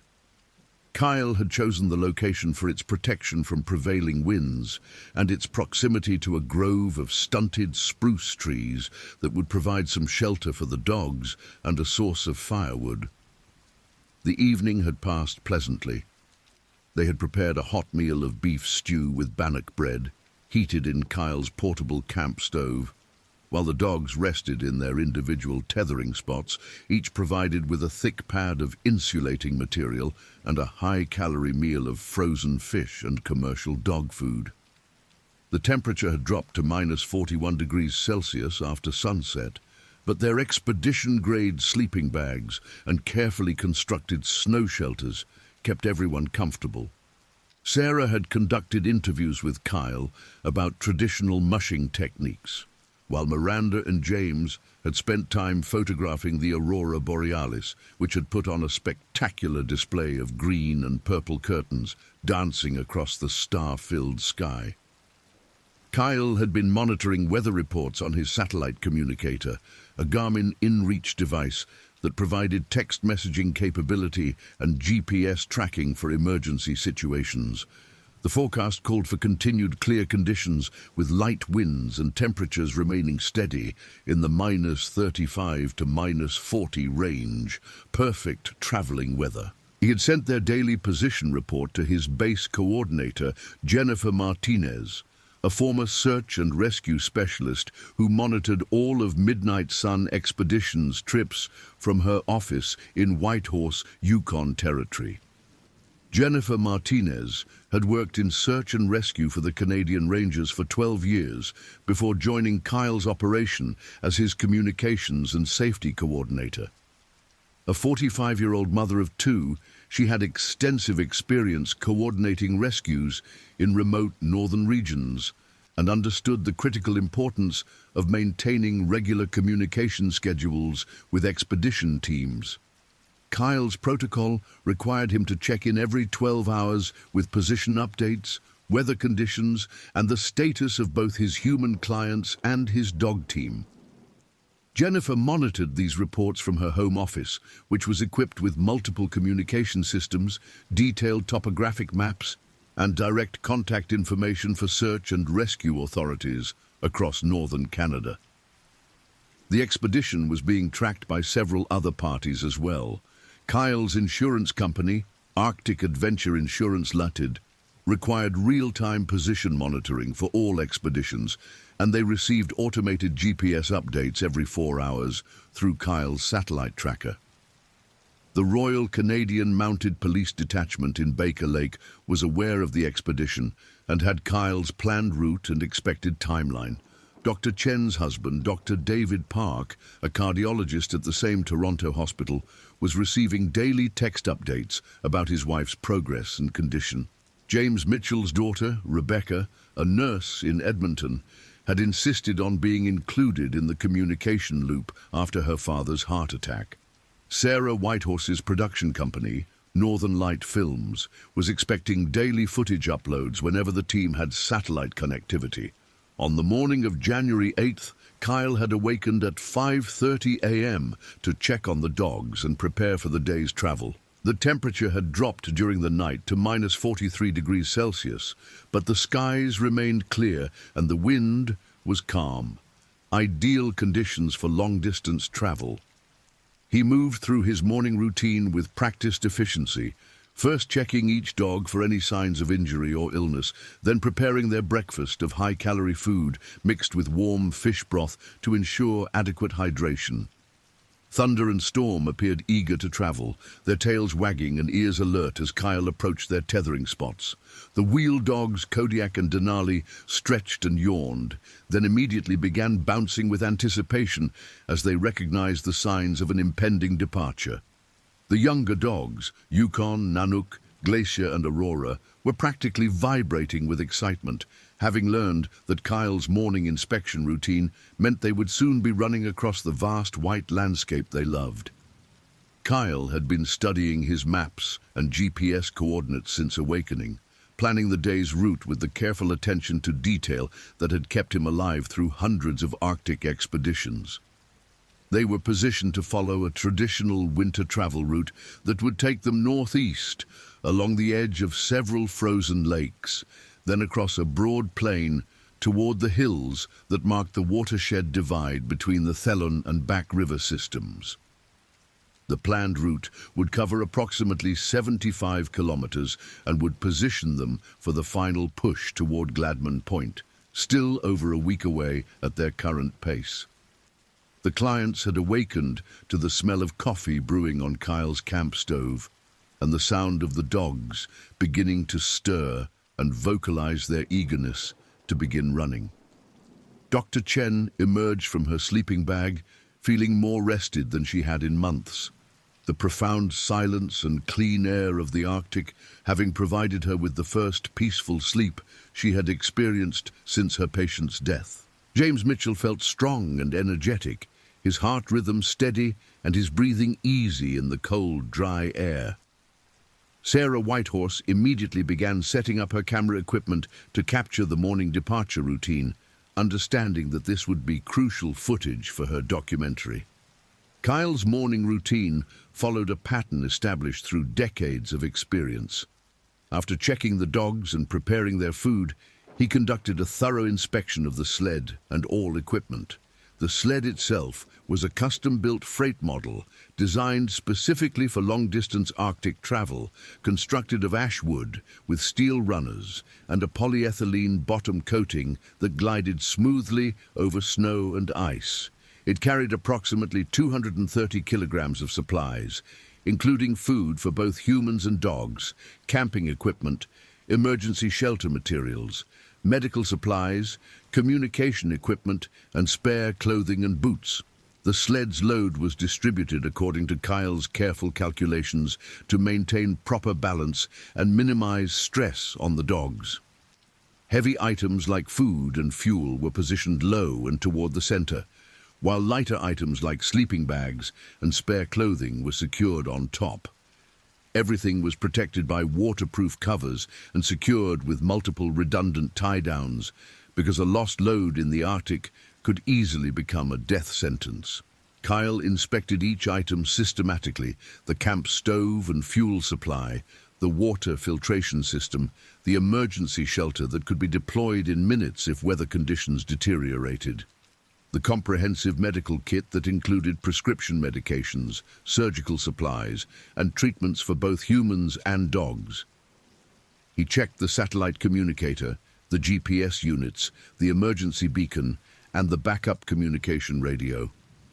The rifle, a Remington Model 700 in .702, 30-06 caliber loaded with 180-grain soft-point bullets, was secured in a special mount that allowed quick access while preventing accidental discharge. Kyle had carried a rifle on every Arctic expedition, though in 37 years of mushing he had never been forced to use it against wildlife. The rifle represented more than just emergency protection.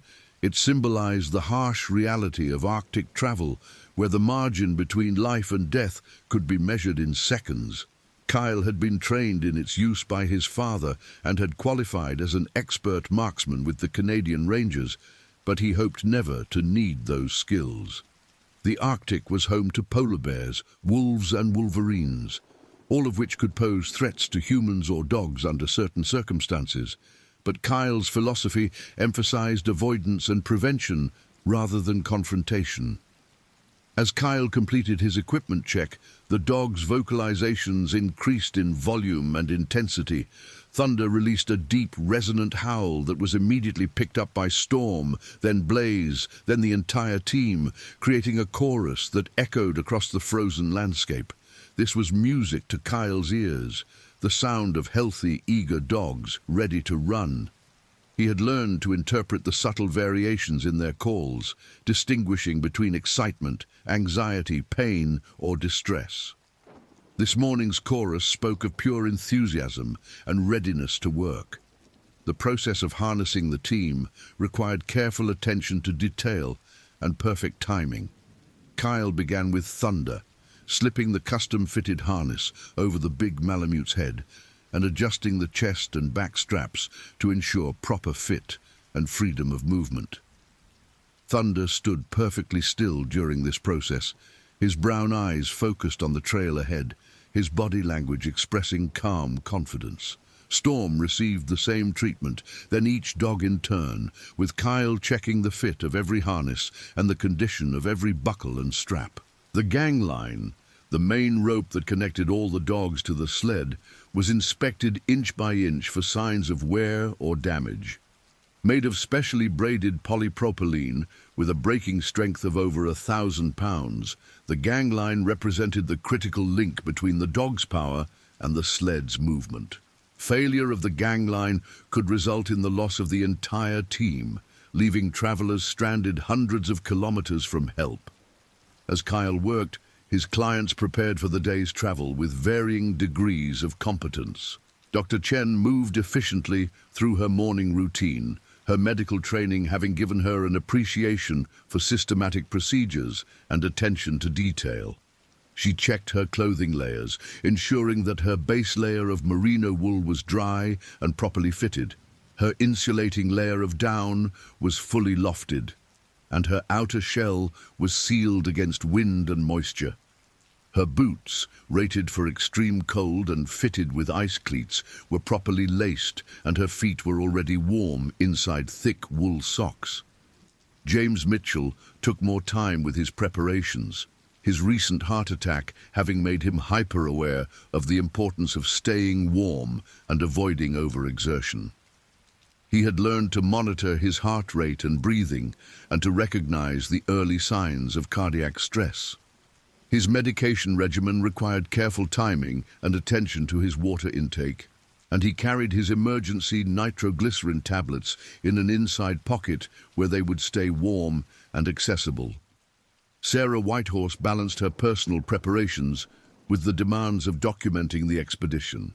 Her camera equipment required special handling in extreme cold, with batteries kept warm against her body and lens changes performed quickly to prevent condensation. She had learned to operate her equipment while wearing thick gloves and had practiced the choreography of capturing footage while riding on Kyle's sled without interfering with his ability to control the team. By 7:45 a.m., the temperature had risen to minus 39 degrees Celsius as the sun climbed higher above the horizon, casting long blue shadows across the snow and turning the ice crystals in the air into sparkling diamonds. Kyle completed his final checks and called the team to attention with a sharp whistle that brought every dog to its feet, ears forward, muscles tensed for action. "All right, everyone," Kyle announced to his clients as he took his position at the back of the sled, one foot on the runners and his hands gripping the handlebar. "We're looking at about an 8-hour run today, with stops every 2 hours to rest the dogs and check equipment. Weather's perfect, visibility is unlimited, and we should make excellent time. Sarah, you'll ride with me for the first section to get departure footage, then we'll rotate positions as usual." The moment Kyle released the snow hook, the anchor that held the sled in place, Thunder and Storm lunged forward with explosive power, instantly accelerating the team from standstill to 15 kilometers per hour. The sled glided smoothly across the packed snow as the dogs fell into their steady traveling gait, their breath creating a moving cloud that sparkled in the morning sunlight. Behind them, their campsite rapidly disappeared into the vast white landscape, leaving only the faint depression of their snow shelters and the scattered marks of their fire to indicate that humans had ever been there. The first 2 hours of travel proceeded exactly according to Kyle's plan. The dogs maintained a steady pace of 12 to 15 kilometers per hour across terrain that varied from flat lake surfaces to gentle rolling hills covered in wind-packed snow.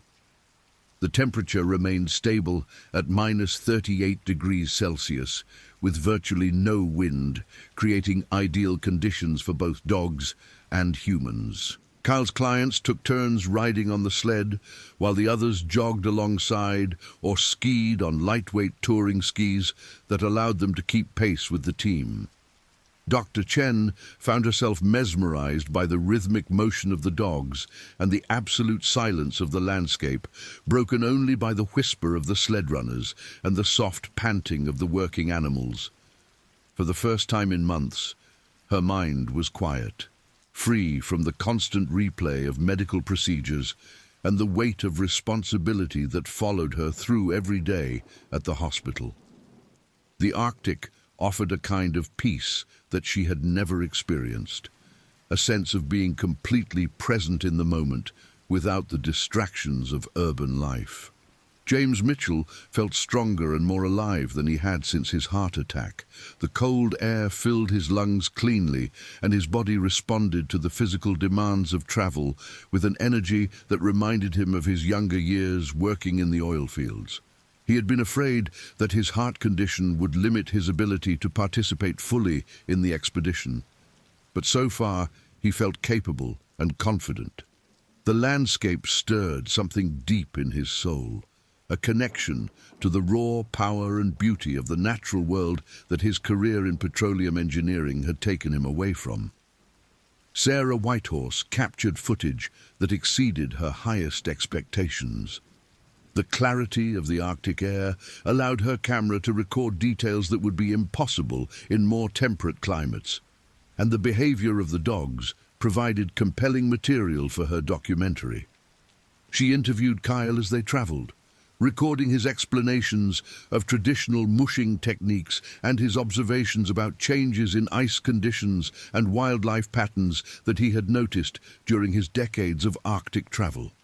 At 9:50 a.m., Kyle called for the first rest stop at coordinates 64 degrees 22 minutes north, 96 degrees 35 minutes west, positioning the team on a broad, flat area beside a frozen creek that provided protection from any potential wind. The dogs immediately dropped to their bellies in the snow, tongues lolling as they cooled themselves from the exertion of running. Kyle moved among them systematically, checking their feet for ice buildup or cuts, offering small amounts of water and monitoring their breathing and general condition. Thunder and Storm showed no signs of fatigue, their eyes bright and their attention focused on the trail ahead. The wheel dogs, Kodiak and Denali, required slightly more attention as they worked harder than the lead dogs to keep the heavy sled moving, but they appeared strong and eager to continue. The younger dogs were performing beautifully, maintaining their positions in the team and showing none of the confusion or anxiety that sometimes affected inexperienced animals on long expeditions. Kyle's inspection revealed minor ice buildup between the toes of 3 dogs, a common condition that could cause painful cuts if not addressed. He used a special tool to carefully remove the ice, then applied protective balm to their feet before allowing them to rest. The entire process took 12 minutes, during which his clients stretched their legs, took photographs, and marveled at the profound silence that surrounded them. The landscape around their rest stop stretched endlessly in all directions, an ocean of white broken only by occasional clusters of stunted vegetation and the subtle undulations of the terrain. The sky was a brilliant blue that seemed impossibly deep and clear, unmarked by clouds or haze. The sun, though low on the horizon, provided enough light to create sharp shadows and reveal the intricate details of snow formations sculpted by wind and temperature changes. Dr. Chen used the rest stop to check on James Mitchell's condition, taking his pulse and observing his color and breathing. His heart rate was elevated from the exertion of keeping pace with the dogs, but remained within normal ranges for his age and condition. His medications were working effectively, and he showed no signs of cardiac stress or cold-related injury. She also monitored her own condition and that of Sarah Whitehorse, finding both of them well adapted to the cold and showing no signs of frostbite or hypothermia. After 15 minutes of rest, Kyle began preparing the team for departure. The dogs sensed the impending resumption of travel and began to show increased alertness and excitement. Thunder rose to his feet and looked back at Kyle with an expression that clearly communicated his readiness to continue. Storm began a low whine that was quickly picked up by several of the other dogs, creating a chorus of anticipation. The second segment of travel took them across increasingly varied terrain as they moved away from the lake systems and into the rolling hills that marked the transition toward the Back River watershed. Kyle navigated by GPS coordinates and landmark recognition, following routes that had been used by Inuit hunters and traders for centuries before the advent of modern navigation technology. The snow conditions remained excellent, with a firm crust that supported the weight of dogs and sled without allowing them to sink. At 11:35 a.m., approximately 1 hour and 45 minutes into the second travel segment, Kyle noticed a change in Thunder's behavior that immediately commanded his attention. The lead dog's ears had shifted from their normal forward position to a more alert, swiveling orientation, and his head was turning slightly from side to side as he tested the air currents for scents. Storm had also altered his posture, his tail held higher and his stride becoming more deliberate and careful. Kyle had seen this behavior before. It indicated that the dogs had detected something unusual ahead, most likely a scent that suggested the presence of other animals. In the Arctic, this could mean caribou, wolves, Arctic foxes, or in rare cases, polar bears. Kyle immediately began scanning the horizon for any signs of movement or unusual shapes that might indicate wildlife in the area. The terrain ahead consisted of a broad, shallow valley that stretched for several kilometers before rising toward a series of low ridges. The snow cover was uniform and undisturbed, except for occasional wind formations, and Kyle could see no obvious signs of animal presence. However, he had learned to trust his dog's senses completely, knowing that they could detect scents and sounds far beyond human capability. "Hold up!" Kyle called to his clients, engaging the brake on his sled to slow the team's forward progress. Thunder and Storm immediately responded to his change in voice tone, reducing their pace but maintaining their alert posture. The rest of the team sensed the shift in mood and began showing increased awareness of their surroundings. Kyle brought the sled to a complete stop and set his snow hook to secure the team.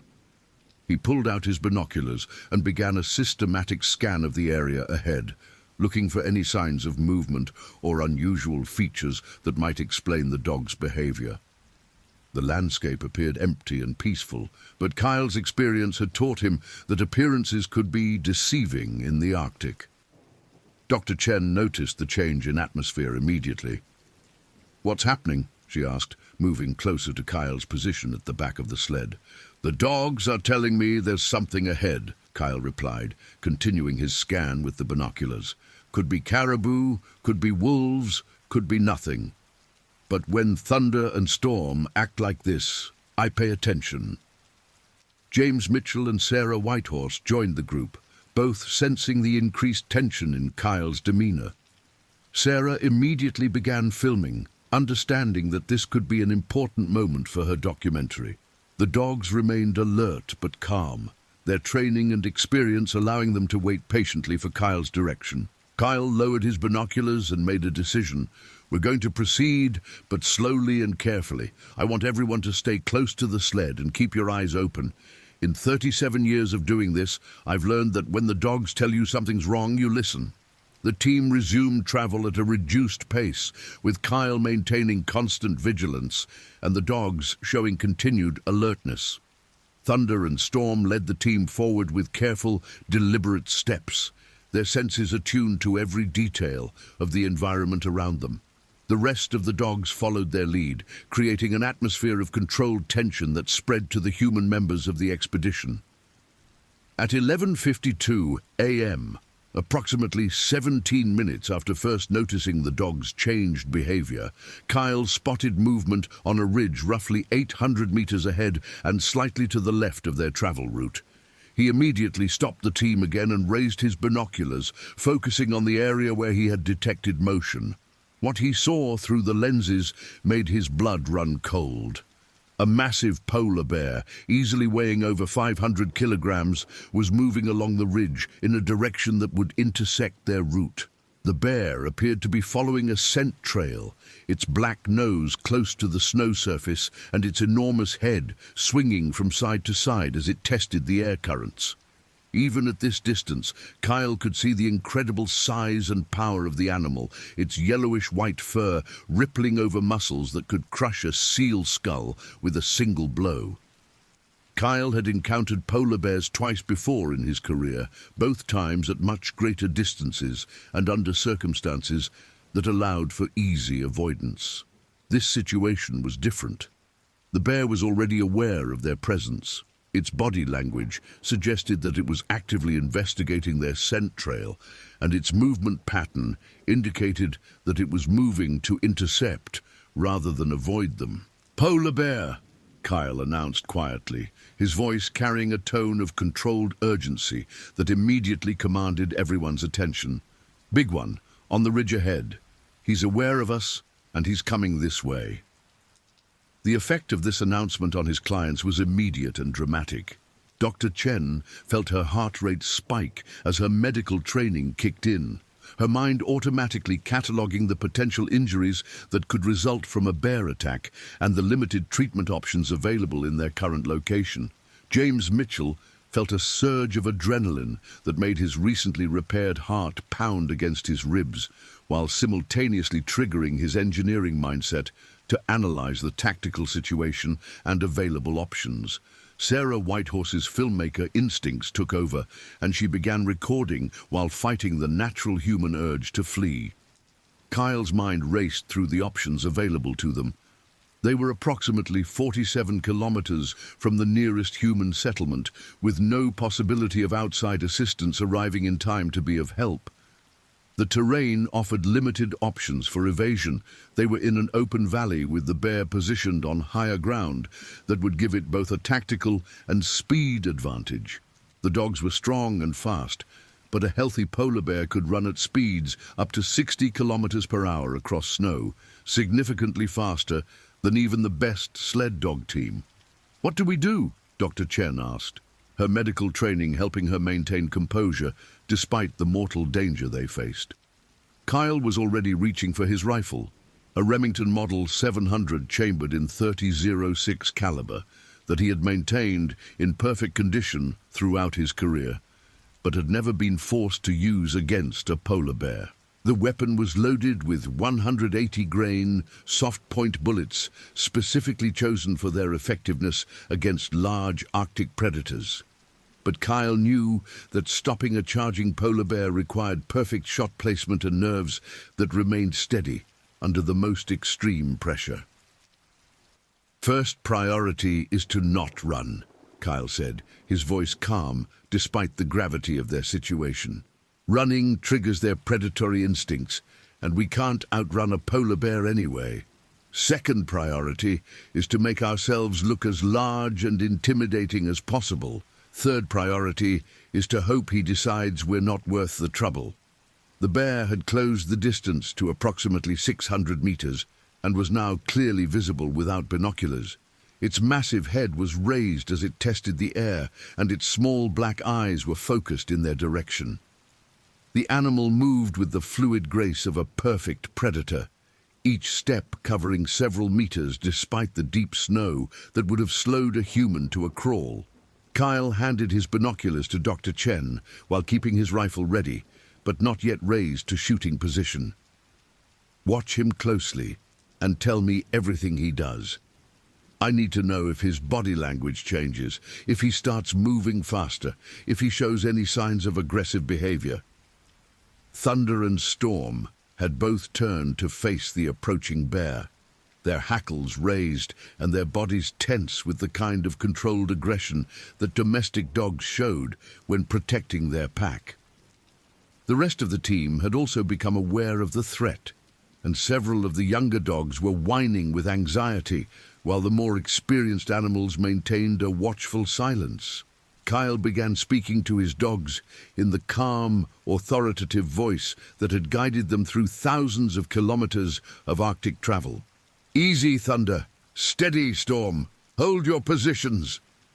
The dogs responded to his voice, maintaining their defensive posture but remaining under control and ready to follow his commands. The polar bear continued its approach, now at approximately 400 meters and still closing the distance. Kyle could see details of its physical condition. This was a mature male in excellent health, with the massive size and confident demeanor of an apex predator that had never known fear or defeat. Its coat appeared thick and well-maintained, suggesting that it was well-fed and not driven by starvation to take unusual risks. "He's still coming," Dr. Chen reported, her voice steady despite the fear that was making her hands shake slightly. "Same pace, same direction. He's definitely focused on us." Kyle made a critical decision. "Sarah, I need you to stop filming and get ready to help with the dogs if this goes bad.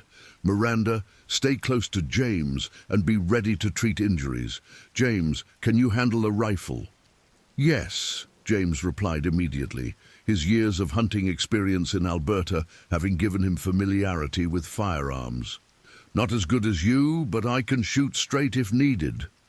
Kyle handed James his backup weapon, a .44 Magnum revolver loaded with hard-cast bullets designed for maximum penetration.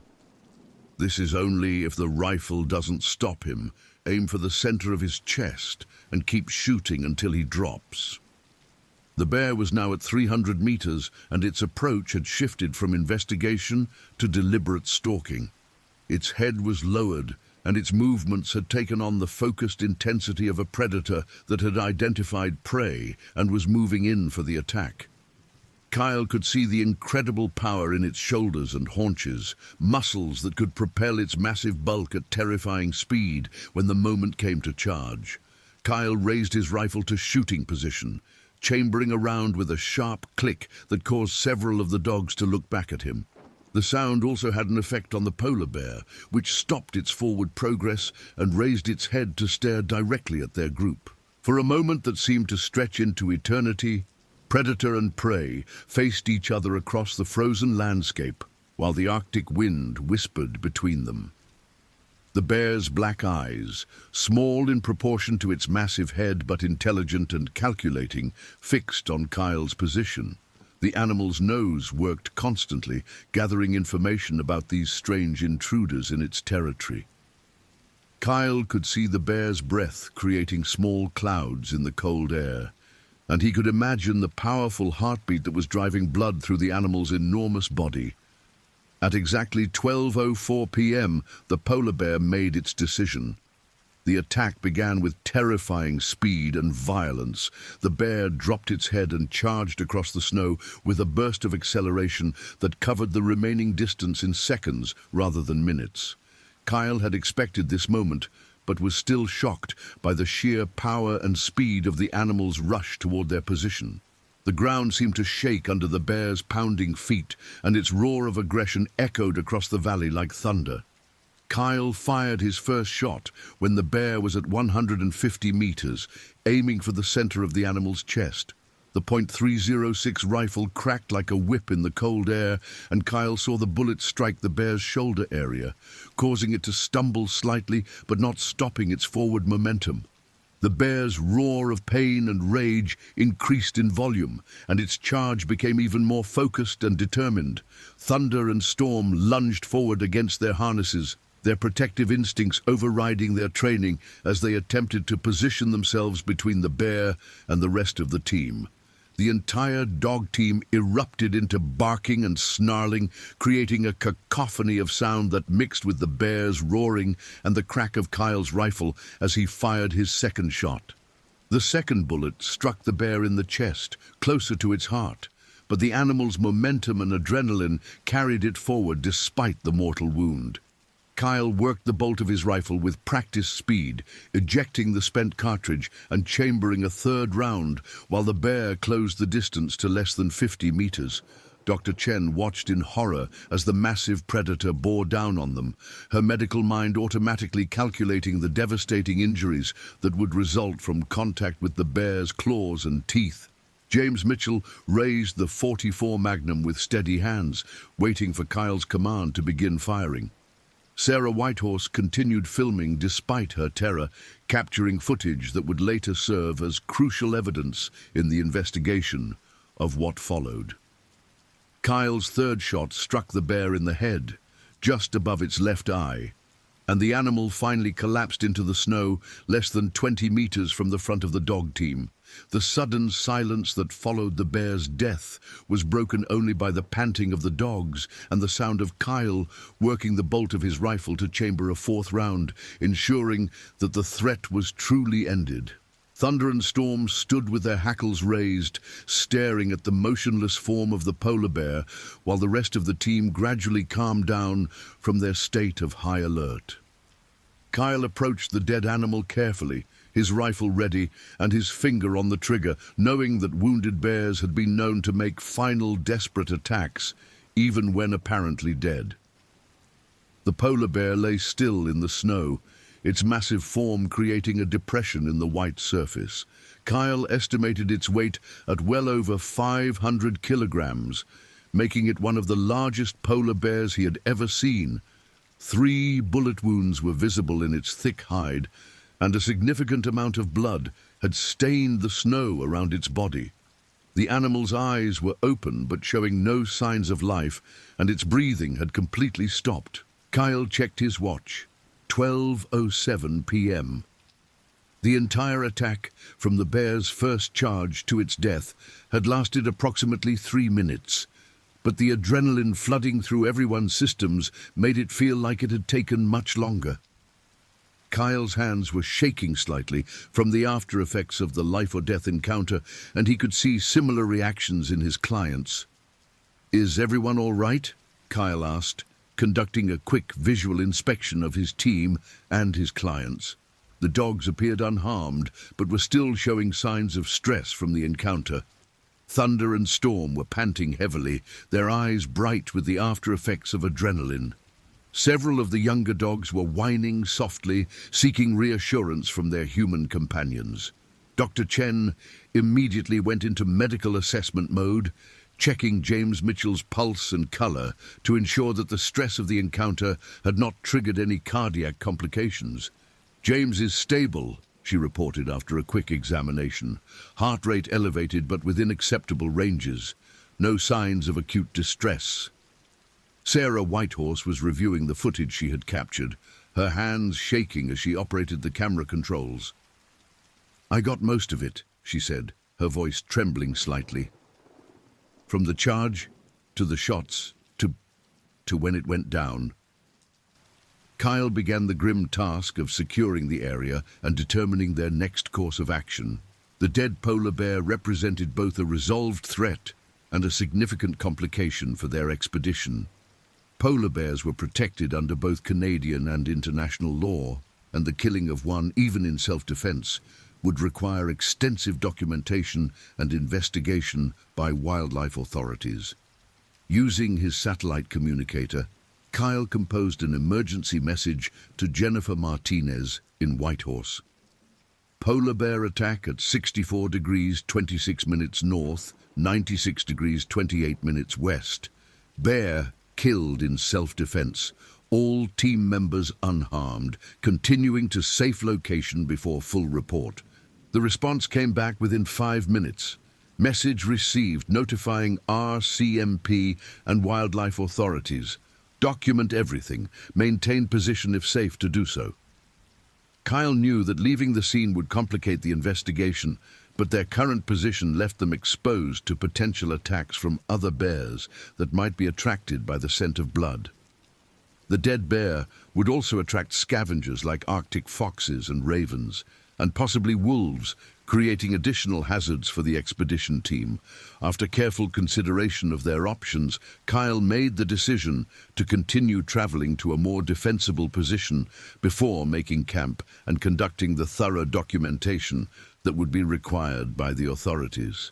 The nearest suitable location was approximately 8 kilometers ahead, where a cluster of larger trees would provide better shelter and visibility. "We're going to move away from here," Kyle announced to his clients. "That blood is going to attract every predator in a 50-kilometer radius, and I don't want to be here when they arrive. We'll travel to a better position, make camp, and then I'll file a complete report with the authorities." The process of preparing to leave the scene required careful attention to detail. Kyle photographed the dead bear from multiple angles, documenting the bullet wounds and the animal's position relative to their travel route. He measured the distance from the point where he had fired his first shot to the bear's final position, recorded the exact GPS coordinates, and collected the spent shell casings from his rifle. Sarah Whitehorse provided additional documentation with her video footage, which clearly showed the bear's aggressive approach and Kyle's defensive response. The footage would prove crucial in demonstrating that the killing had been necessary for the protection of human life, and was therefore legal under Canadian wildlife protection statutes. Dr. Chen collected biological samples from the bear's blood for later analysis by wildlife biologists, following protocols she had learned during her medical training for handling potentially contaminated materials. James Mitchell assisted by photographing the entire scene and creating detailed notes about the timing and sequence of events. Kyle conducted a thorough inspection of his dogs, paying particular attention to Thunder and Storm, who had been closest to the bear during the attack. Both dogs appeared physically unharmed, but were still showing signs of stress and hypervigilance. The rest of the team had calmed considerably, but remained more alert than usual, their senses attuned to potential threats in their environment. At 12:45 p.m., the expedition resumed travel toward their intended campsite, leaving behind the scene of the bear attack and the massive carcass that was already beginning to freeze in the extreme cold. Kyle maintained a careful watch for other wildlife that might be attracted to the area, while his clients processed the emotional impact of their brush with death. The next 8 kilometers of travel passed without incident, but the atmosphere of the expedition had fundamentally changed. The pristine beauty of the Arctic landscape now carried an undertone of danger that had been abstract before the bear attack, but was now viscerally real. Every shadow and irregularity in the snow became a potential threat, and every movement of the dog's ears triggered a spike of adrenaline.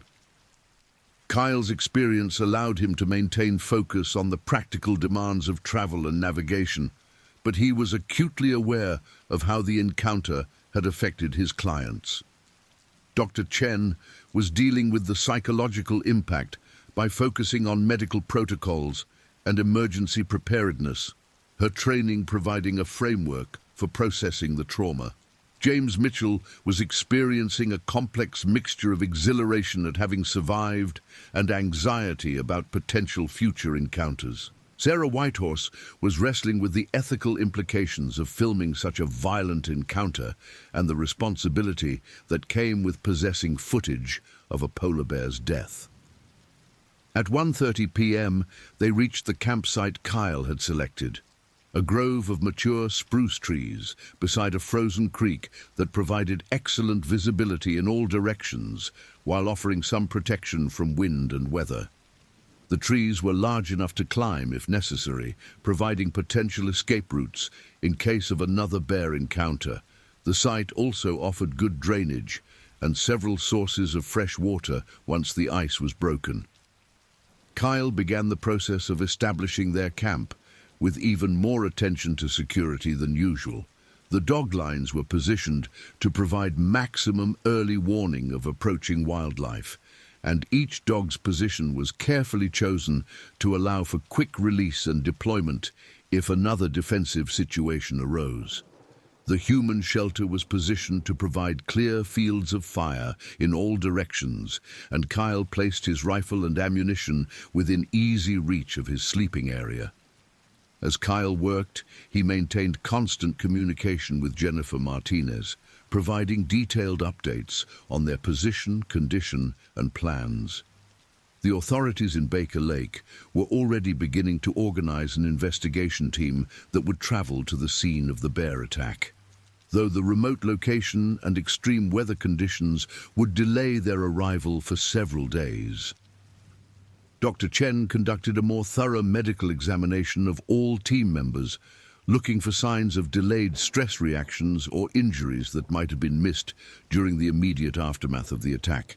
James Mitchell's cardiac status remained stable, but she noted elevated stress hormone levels that would require monitoring. Sarah Whitehorse was showing classic signs of acute stress reaction, including tremors, hypervigilance, and difficulty concentrating. The afternoon was spent in careful documentation and planning. Kyle composed a detailed written report of the bear encounter, including precise timing, weather conditions, the behavior of both the bear and the dogs, and a complete account of the shooting sequence. This report would be crucial for the Wildlife Authority's investigation and for Kyle's insurance claims. Sarah Whitehorse reviewed her footage frame by frame, creating a detailed log of the visual evidence she had captured.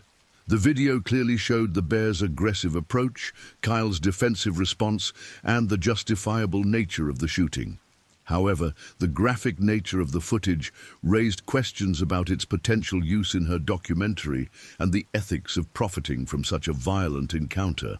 James Mitchell used his engineering background to create detailed diagrams of the attack site, showing the positions of all participants, the bear's approach route, and the trajectory of Kyle's shots. His technical documentation would supplement the official investigation and provide valuable data for future bear safety research.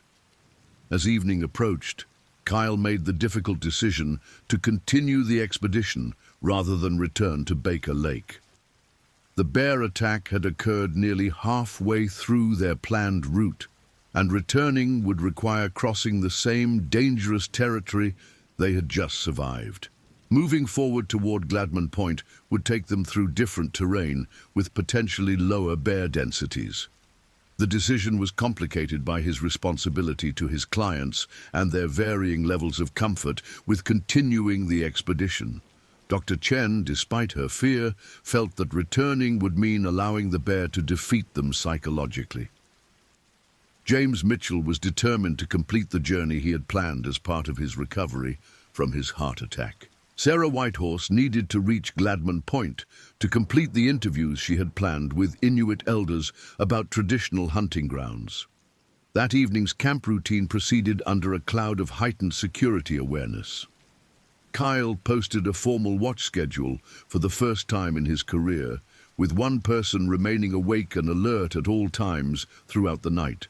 The dogs were restless and hypervigilant, their behavior indicating that they remained on high alert for potential threats. Kyle's satellite communicator buzzed regularly with messages from Jennifer Martinez, the RCMP, and various wildlife officials who were coordinating the investigation of the bear shooting. Each message required careful response and documentation, adding to the stress of an already traumatic day. Dr. Chen spent the evening treating the psychological trauma that all team members were experiencing. Her medical training included emergency psychiatry, and she recognized the symptoms of acute stress reaction in herself and her companions. She led the group through breathing exercises and stress reduction techniques, helping them process the events of the day in a healthy manner. James Mitchell found himself dealing with conflicting emotions about the bear's death. His rational mind understood that Kyle had saved their lives, but his emotional response included grief for the magnificent animal that had died defending its territory. The complexity of these feelings reminded him of his own mortality and the fine line between life and death that he had crossed during his heart attack. Sarah Whitehorse wrestled with the ethical implications of her documentation. The footage she had captured was undoubtedly valuable for wildlife research and bear safety education, but it also represented the death of an endangered animal and a traumatic experience for her companions. The responsibility of deciding how to use this material weighed heavily on her conscience. Kyle spent the evening cleaning and maintaining his rifle, a ritual that helped him process the day's events while ensuring that his equipment remained ready for any future emergencies. The act of cleaning the weapon that had saved their lives was both practical and therapeutic, allowing him to reflect on the split-second decisions that had determined their survival. The temperature dropped to -44 degrees Celsius during the night, and the aurora borealis put on a spectacular display that seemed incongruous with the day's violence. The dancing lights reminded everyone of the beauty and mystery of the Arctic environment that had nearly claimed their lives, creating a complex emotional response that mixed awe with fear. Kyle woke several times during the night to check on the dogs and scan the perimeter for any signs of approaching wildlife. Thunder and Storm remained alert throughout the darkness, their senses attuned to every sound and scent that might indicate danger. The rest of the team slept fitfully, their dreams disturbed by images of charging bears and the crack of rifle fire. January 9th dawned clear and cold, with temperatures holding steady at -41 degrees Celsius and light winds from the northwest. Kyle's morning inspection of the dogs revealed that they had recovered well from the previous day's trauma, though they remained more alert than usual. Thunder and Storm showed particular confidence and focus, as if the successful defense against the bear had reinforced their protective instincts. The day's travel proceeded without incident, covering 73 kilometers across terrain that gradually transitioned from the rolling hills of the previous day to the broader plains that approached the Back River system. Kyle maintained constant vigilance for wildlife sign, but the area appeared to have lower polar bear density than the previous day's route. Dr. Chen continued to monitor everyone's physical and psychological condition, noting that the acute stress reactions of the previous day were beginning to resolve into more manageable anxiety levels. James Mitchell's cardiac status remained stable, and he was showing increased confidence in his ability to handle physically and emotionally demanding situations. Sarah Whitehorse was beginning to process her footage constructively, planning how to use it as part of a broader educational message about Arctic wildlife and human-bear interactions. Kyle's satellite communicator brought regular updates from the investigation team, which had reached the site of the bear attack and was conducting a thorough examination of the scene. The preliminary findings supported Kyle's account of the incident, confirming that the bear had been shot in self-defense during an aggressive approach that posed imminent danger to human life. The investigation team's report noted that the dead polar bear was a mature male in excellent physical condition, weighing an estimated 520 kilograms and showing no signs of injury or illness that might have caused abnormal aggressive behavior.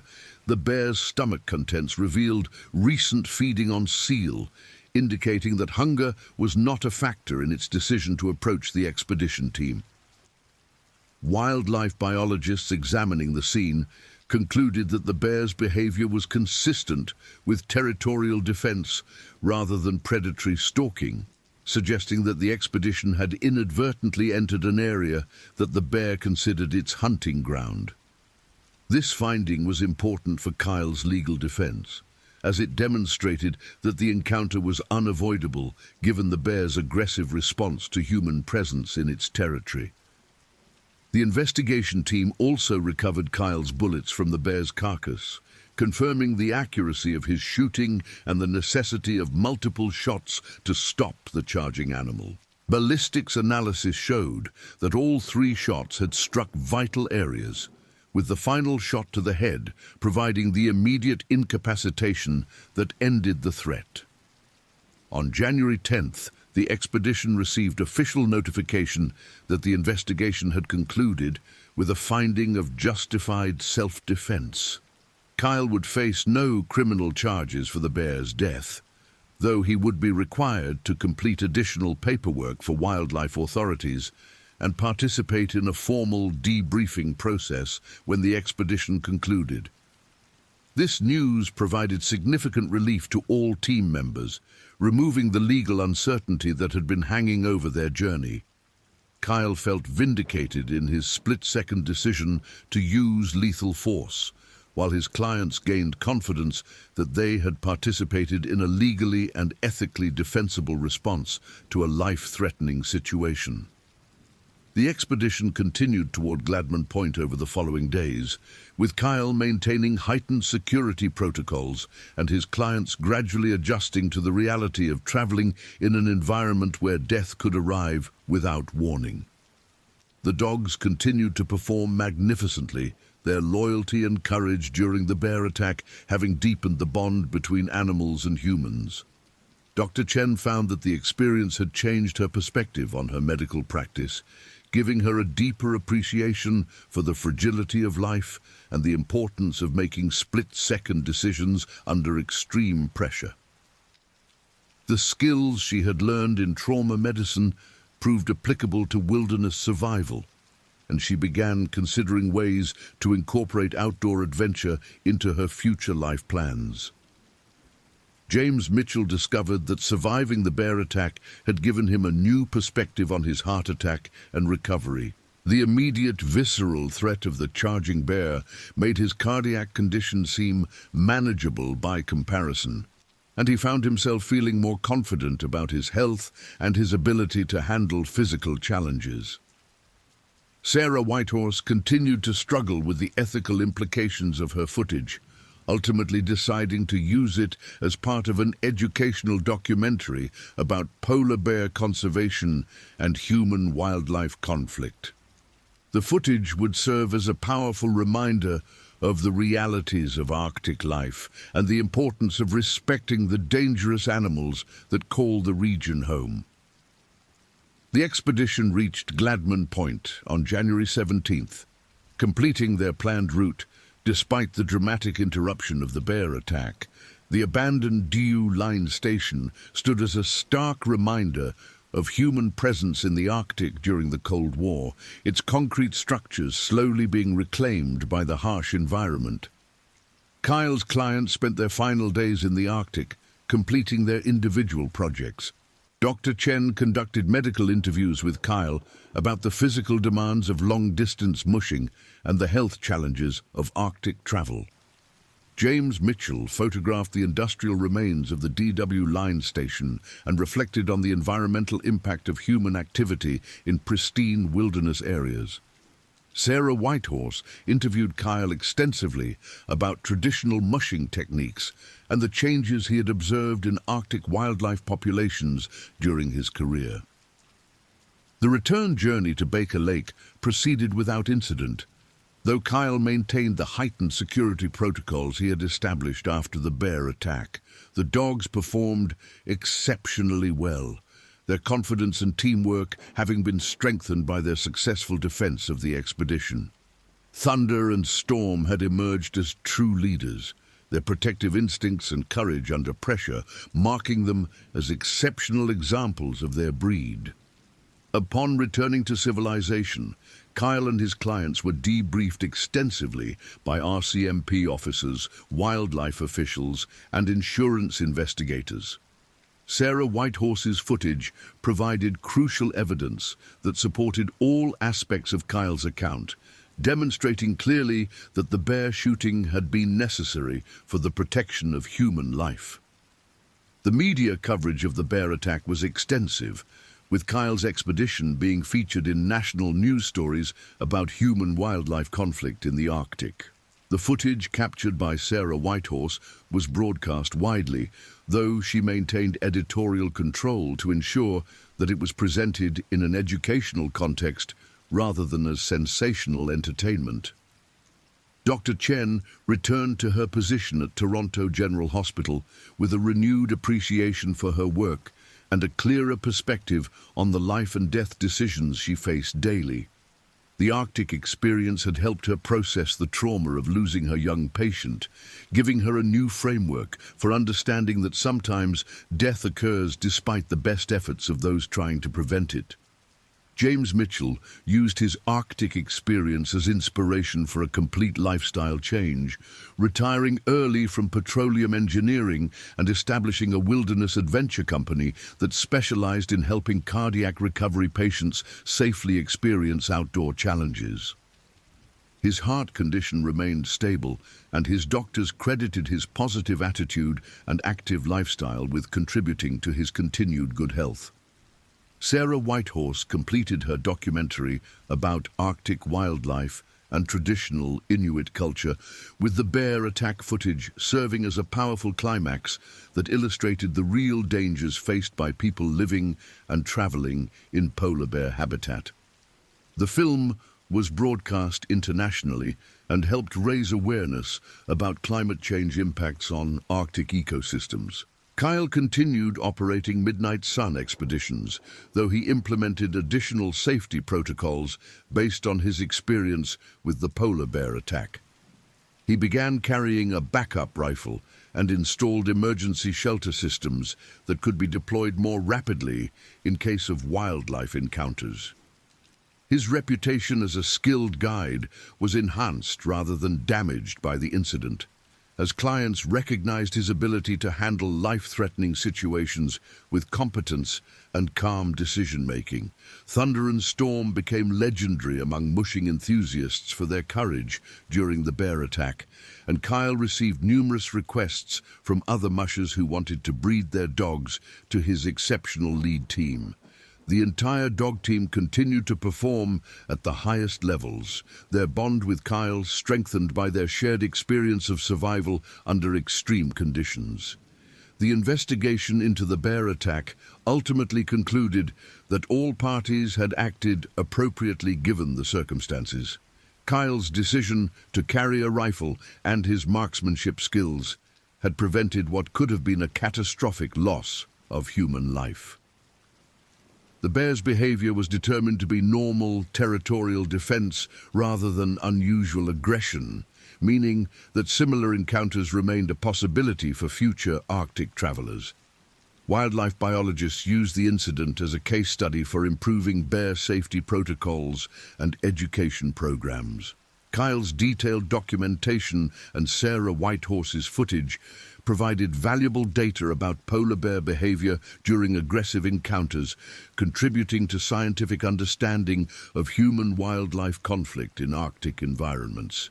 The psychological impact of the bear attack continued to affect all participants for months after their return to normal life. Dr. Chen sought counseling to help process the trauma, while James Mitchell found that his near-death experience had given him a new appreciation for every day of his continued existence. Sarah Whitehorse struggled with nightmares and hypervigilance that gradually improved with time and professional support. Kyle experienced the most complex psychological aftermath, as the necessity of killing the bear conflicted with his deep respect for Arctic wildlife. He sought counseling from specialists who worked with hunters and wildlife officials who had been involved in similar incidents, learning techniques for processing the guilt and trauma associated with taking an animal's life, even in self-defense. The polar bear's death was officially recorded as the 73rd documented case of a polar bear being killed in defense of human life in Canada since 1970. Wildlife officials noted that such incidents were becoming more frequent as climate change forced bears into increased contact with human activity, making education and preparation increasingly important for Arctic travelers. The bear's carcass was eventually recovered by wildlife officials and transported to research facilities where it provided valuable biological data about polar bear health, diet, and physiology. The animal's age was determined to be approximately 12 years, making it a mature adult in its prime. Tissue samples were preserved for genetic research and environmental contamination studies. 1 year after the attack, Kyle organized a memorial expedition to the site where the bear had died, bringing together all the participants in a ceremony that honored both their survival and the life of the magnificent animal that had challenged them. Dr. Chen, James Mitchell, and Sarah Whitehorse all participated, finding closure through this return to the place where their lives had been forever changed. The site of the bear attack became a waypoint for other Arctic travelers, marked on GPS systems as a location where human-wildlife conflict had occurred. Kyle's detailed documentation of the incident contributed to improved safety guidelines for mushers and other wilderness travelers in polar bear habitat. Thunder and Storm continued to serve as Kyle's lead dogs for 3 more years before retiring to comfortable lives as breeding animals and companions. Their offspring inherited their parents' courage and intelligence, carrying forward the genetic legacy of dogs who had faced down a polar bear in defense of their human family.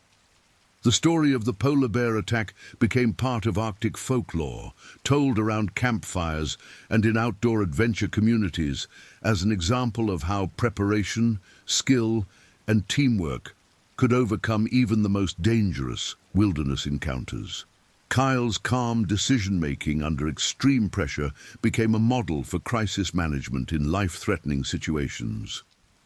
Dr. Chen eventually left emergency medicine to establish a wilderness medicine practice that specialized in preparing outdoor adventurers for medical emergencies in remote locations. Her experience during the bear attack had shown her the importance of medical knowledge in wilderness settings, and she dedicated her career to ensuring that other travelers would be better prepared for medical crises far from civilization. James Mitchell's heart condition remained stable throughout his active retirement, and he credited his Arctic adventure with giving him the confidence to pursue physical challenges that his cardiologist had initially considered too risky. His wilderness adventure company became successful in helping other cardiac patients safely experience outdoor activities that contributed to their physical and psychological recovery. Sarah Whitehorse's documentary about Arctic wildlife and traditional culture won several international awards and helped raise awareness about the impacts of climate change on polar bear populations. Her footage of the bear attack was used in educational programs about wildlife safety and became one of the most widely viewed examples of human polar bear conflict ever recorded. Kyle's reputation as an Arctic guide reached legendary status within the outdoor adventure community, and his waiting list for expeditions extended 3 years into the future. His experience with the polar bear attack had demonstrated his ability to handle the most extreme situations that could arise during Arctic travel, making him the guide of choice for clients seeking authentic wilderness experiences in polar bear country. The 12 dogs who had participated in the expedition all lived long, healthy lives, with several of them becoming breeding stock for Kyle's kennel and other mushers who recognized the exceptional genetics represented by animals who had faced a polar bear and continued to work with courage and dedication. Their story became part of the lore surrounding working dogs in the Arctic, an example of the extraordinary bond between humans and animals in extreme environments. The polar bear attack of January 8, 2025, ultimately became a defining moment, not just for those who lived through it, but for the broader community of Arctic travelers, wildlife researchers, and outdoor adventurers who learned from the experience. The incident demonstrated both the awesome power of Arctic wildlife and the human capacity for survival when faced with mortal danger in one of Earth's most unforgiving environments. Kyle's split-second decision to defend his team with lethal force had saved 4 human lives and 12 dogs, but it had also taken the life of a magnificent predator that was simply defending its territory according to millions of years of evolutionary programming. The complex emotions surrounding this fact continued to influence all participants long after the immediate danger had passed, serving as a reminder that survival in the Arctic often comes at a cost that extends far beyond physical hardship. The story concluded not with simple heroism or tragedy, but with the complex reality of human existence in a world where civilization's boundaries end and the ancient laws of predator and prey still govern life and death. In 9 minutes of terror on a frozen lake in Nunavut, 12 dogs, 4 humans, and 1 polar bear had played out a drama as old as life itself, with consequences that would ripple through their lives and the lives of others for years to come. The next stories, when the wild turns deadly. The Montana wilderness stretched endlessly before them, a vast tapestry of snow-dusted peaks and dense pine forests that had witnessed countless stories of triumph and tragedy. On March 14, 2025, it would add another chapter to its bloody history, one that would forever change the lives of those who survived to tell it. Detective Sarah Martinez of the Missoula County Sheriff's Department stood at the edge of the training compound, watching as the early morning mist clung to the valley floor like ghostly fingers. At 38, she had seen her share of darkness in 15 years of law enforcement, but nothing had prepared her for what was about to unfold in these ancient woods. Her weathered hands wrapped around a steaming cup of coffee as she mentally reviewed the day's training scenario for the newest batch of police recruits. The Glacier National Park training facility, nestled 47 miles northeast of Missoula, had been conducting wilderness survival and tactical training for law enforcement agencies across the Pacific Northwest for over 2 decades. The 15,000-acre facility bordered the Bob Marshall Wilderness Complex, one of the most pristine and dangerous wildlife habitats in North America. It was here that grizzly bears, black bears, mountain lions, and wolves roamed freely, following ancient migration patterns that had remained unchanged for thousands of years. Sarah's radio crackled to life as training coordinator Lieutenant Colonel James Tank Morrison's gravelly voice cut through the morning silence. "Martinez, you copy? We've got our 5 recruits gearing up for the 48-hour survival exercise. Weather's looking good, but I want you to know the bear activity reports from Fish and Wildlife came in this morning. We've got a confirmed grizzly sow with cubs about 12 miles northeast of the drop zone." She keyed her radio, eyes scanning the tree line. "Copy that, Tank. Any changes to the exercise parameters?" "Negative. The sow's been tracked moving away from our operational area. Game wardens say she's following the salmon run upstream, should be well clear of our people." What neither Sarah nor Tank knew was that the morning radio chatter had omitted a crucial detail from the Fish and Wildlife report. Game Warden Thomas Blackwood had filed an addendum at 11:47 p.m. the previous night, noting unusual aggressive behavior from a large male grizzly in Sector 7 Delta, exactly where the recruits would be conducting their survival exercise.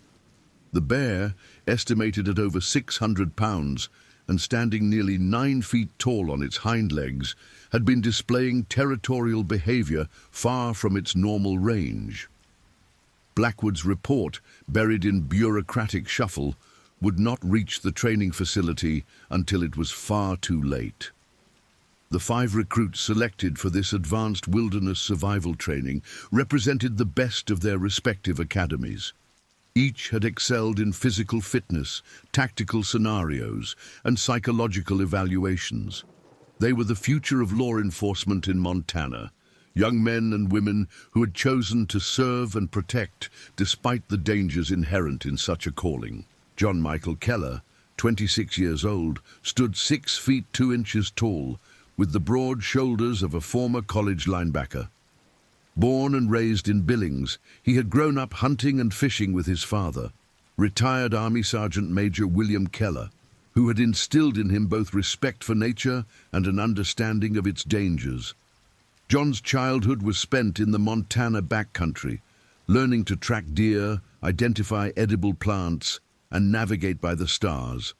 His mother, Patricia, a high school English teacher, had encouraged his love of reading, particularly adventure stories and military history.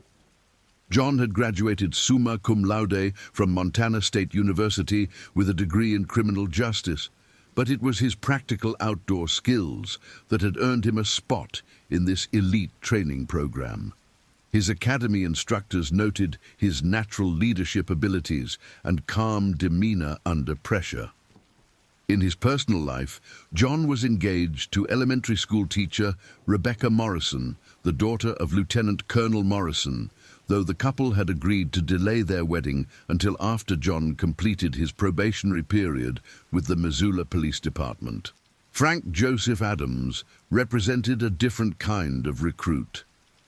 At 24, the lean, wiry young man from Bozeman had overcome significant childhood adversity to reach this point. Raised by his grandmother, Eleanor Adams, after his parents died in a car accident when he was 8, Frank had channeled his grief into academic and physical excellence. He had earned a full scholarship to the University of Montana, where he studied environmental science while working part-time as a wilderness guide for tourists. His intimate knowledge of Montana's ecosystem was encyclopedic. He could identify over 200 plant species, predict weather patterns by reading cloud formations, and track animals across varied terrain. Frank's academy evaluations noted his exceptional observation skills and analytical thinking, but also mentioned a tendency towards solitary behavior that sometimes concerned his instructors. He lived alone in a small cabin outside Bozeman, spending his free time photographing wildlife and maintaining a detailed journal of animal behavior patterns he had observed over the years. His girlfriend, Dr. Lisa Chang, a veterinarian who specialized in wildlife rehabilitation, shared his passion for conservation and understood his need for solitude in nature. Melissa Ann Chong brought an urban perspective to the group, having grown up in Seattle before moving to Montana for college. The 25-year-old daughter of first-generation immigrants, her father, Dr. David Chong, was a prominent surgeon. Her mother, Professor Janet Wu, taught linguistics at the University of Washington. Melissa had initially planned to follow in her parents' academic footsteps. However, a criminology course during her junior year at the University of Montana had sparked a passion for law enforcement that surprised everyone, including herself. Standing 5 feet 6 inches tall, with an athlete's build, from years of competitive rock climbing, Melissa possessed an unusual combination of analytical intelligence and physical courage. Her academy instructors had been impressed by her ability to remain calm in crisis situations and her talent for de-escalating confrontational scenarios. She spoke fluent Mandarin, Korean, and Spanish in addition to English, skills that would prove valuable in Montana's increasingly diverse communities. Melissa's climbing experience had given her an intuitive understanding of risk assessment and emergency protocols. But the mountains she was accustomed to were carefully mapped and regularly patrolled. The wilderness they were entering was far more unpredictable and dangerous than any climbing route she had ever attempted. Paul Robert Dyer, at 28, was the oldest of the recruits and brought military experience to the group. The former Marine Corps sergeant had completed 2 tours in Afghanistan before returning to his hometown of Great Falls to pursue a career in law enforcement. His military service had instilled in him a rigid adherence to protocol and chain of command, but had also taught him the importance of adaptability when situations went beyond the scope of planning. Paul stood 6 feet tall with the compact muscular build of a professional soldier. His military medical training included battlefield first aid, trauma response, and emergency medicine, skills that would prove crucial in the coming ordeal. Paul's wife, Jennifer, was 7 months pregnant with their first child, a fact that had made him question whether he should postpone the advanced training. However, the career advancement opportunities that would come from completing the wilderness survival course were too significant to pass up. His father-in-law, retired Sheriff Deputy Marcus Thompson, had strongly encouraged Paul to pursue the training, arguing that the skills learned would make him a more effective and safer officer. Paul carried a photograph of Jennifer and their unborn daughter in his wallet, along with a small prayer card that Jennifer had given him before he left for the training exercise. Jake William Ross represented the new generation of tech-savvy law enforcement officers.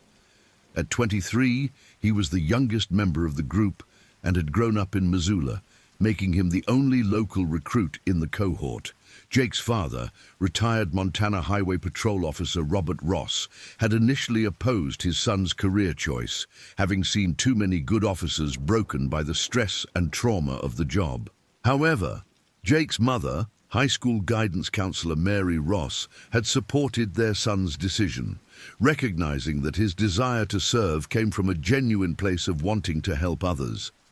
Jake had graduated from the University of Montana with degrees in computer science and criminal justice, with the goal of specializing in cybercrime and digital forensics. Despite his technical expertise, he had always enjoyed outdoor activities, spending summers working as a camp counselor and leading nature hikes for at-risk youth through a local non-profit organization. His academy instructors noted his enthusiasm and quick learning ability, but also mentioned concerns about his relative lack of experience with high-stress situations. Jake's girlfriend, nursing student Amanda Price, had wanted to accompany him to the training facility to see him off, but Jake had insisted that this was something he needed to do independently, a decision he would later regret more than any other choice in his young life. The training exercise they were about to undertake was known as Scenario Omega, a 48-hour wilderness survival simulation designed to test recruits' ability to function as a team under extreme stress while maintaining law enforcement protocols. The scenario involved a mock fugitive pursuit through dense forest terrain, requiring the recruits to navigate 15 miles of wilderness using only map and compass, establish a secure campsite, and conduct surveillance of a simulated suspect hideout while maintaining radio contact with base operations. The exercise had been conducted successfully 47 times over the past 12 years, with no serious injuries and only minor incidents involving weather delays or equipment malfunctions. What made this particular iteration of Scenario Omega different was the timing. March in Montana represented the most dangerous period for human-bear encounters, as grizzlies were emerging from hibernation, hungry, disoriented, and extremely territorial. The bears' normal food sources were still buried under snow or had not yet begun their spring growth cycle, making them more likely to investigate human activity as a potential food source. Additionally, sows with cubs born during the winter were particularly aggressive, viewing any perceived threat to their offspring as justification for lethal force. The weather forecast for March 14th to 15th called for partly cloudy skies, with temperatures ranging from 32 degrees Fahrenheit at night to 48 degrees during the day. Wind speeds were expected to remain below 10 miles per hour, with no precipitation anticipated. These conditions were considered ideal for the training exercise, providing enough challenge to test the recruits' cold weather survival skills without creating genuinely dangerous situations. However, the forecast had not accounted for a late-season cold front moving down from Canada that would drop temperatures into the teens after midnight on March 15th, creating conditions that would stress both the human participants and the local wildlife. At 0600 hours, the 5 recruits assembled at the equipment staging area for final gear inspection and mission briefing.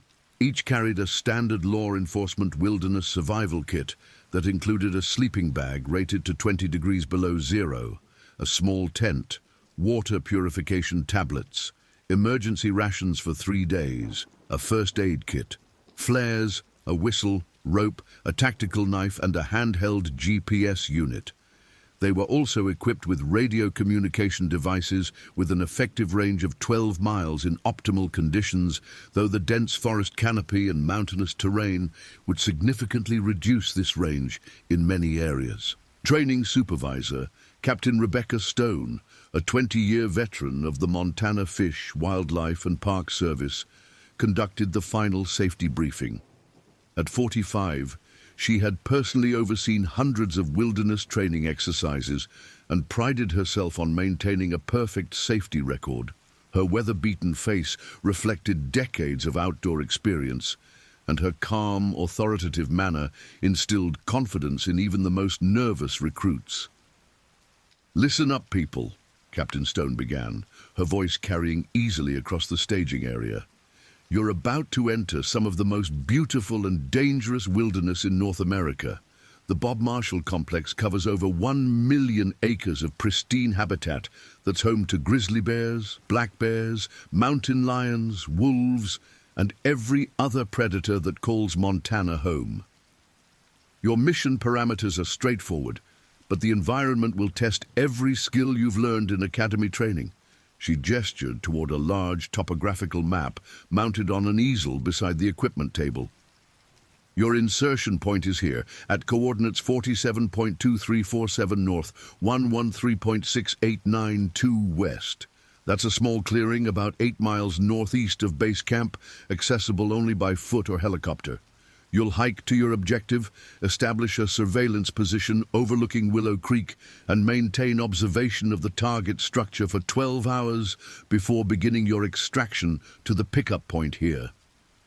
Her finger traced a route that wound through dense forest, across 2 creek beds, and over a ridgeline that rose nearly 1,000 feet above the starting elevation. "Weather looks good for the next 48 hours, but remember that conditions can change rapidly in the mountains. If you encounter any wildlife, follow protocol. Make noise appear large, back away slowly, and do not run unless you're in immediate danger of attack. Black bears are coming out of hibernation, and while grizzly sightings are rare in your operational area, they're not impossible." "Questions?" Frank Adams raised his hand. "Captain, what's the procedure if we encounter fresh bear sign along our route?" "Good question, Adams.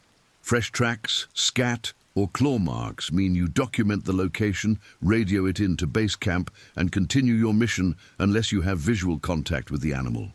If you see a bear, you stop, assess the situation, and make the appropriate call about whether to continue or abort. Remember, these animals have been here for thousands of years. We're just visitors in their home." Paul Dyer spoke up next.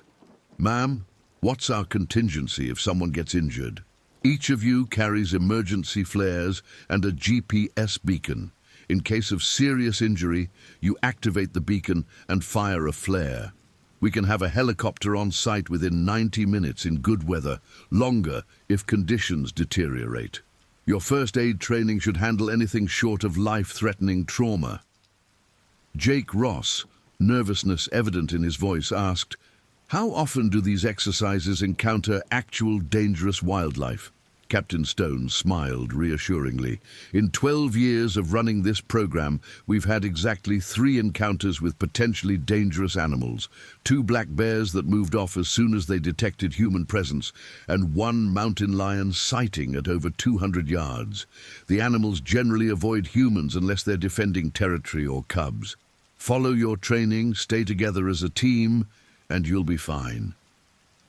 What Captain Stone didn't mention was that all 3 of those previous encounters had occurred during late spring or early summer, when natural food sources were abundant and animals were less likely to view humans as either threats or potential meals. March represented a fundamentally different situation, one that the training facility had limited experience with due to weather constraints that typically made winter exercises impossible.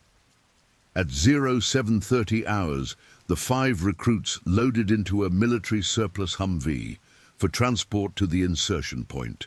The drive would take approximately 90 minutes over rough Forest Service roads that had been carved into the mountainside decades earlier for logging operations and fire suppression access. Staff Sergeant Maria Santos, a former Army Ranger who served as the facility's transportation coordinator, drove while maintaining a steady stream of conversation designed to keep the recruits relaxed and focused. "You picked a beautiful day for this," Santos said, as the vehicle climbed steadily through dense stands of Douglas fir and lodgepole pine. "Visibility's excellent, no wind to speak of, and the snow's settled enough that you shouldn't have any trouble with footing. This country's been home to my family for 4 generations, and I can tell you that March is when it starts to wake up after winter. You might see some early wildflowers, definitely some bird activity, maybe some deer if you're quiet enough." John Keller, sitting in the front passenger seat, studied the terrain as they climbed. "Sergeant, how often do the training routes change? Do the animals get accustomed to human activity in specific areas?" "That's actually a really good question, Keller. We rotate through about 15 different insertion points and route combinations to minimize impact on wildlife patterns. The route you're taking today hasn't been used since last September, so any animals in the area haven't been recently disturbed by our operations." Melissa Chong looked up from the topographical map she'd been studying. "The elevation gain looks significant. Are we talking about serious alpine conditions once we get above the tree line?" "Not on this route," Santos replied. "You'll top out at about 5,200 feet, which keeps you well within the forest canopy. The technical climbing skills you've got will help with some of the steeper sections, but you're not getting into true alpine territory." Frank Adams had been quiet during the drive, observing the forest with the intense focus of someone reading a complex text.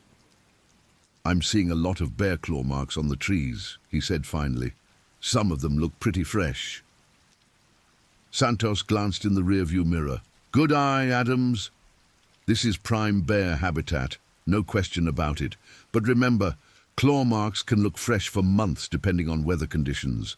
The bark damage you're seeing could be from last fall, or even earlier."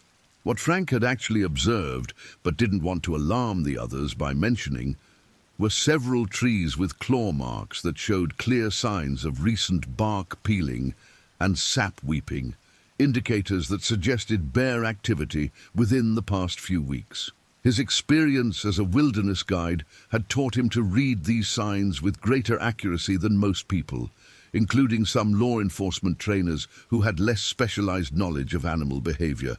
The insertion point was a small clearing roughly 50 yards in diameter, surrounded by towering pine trees that created a natural amphitheater effect.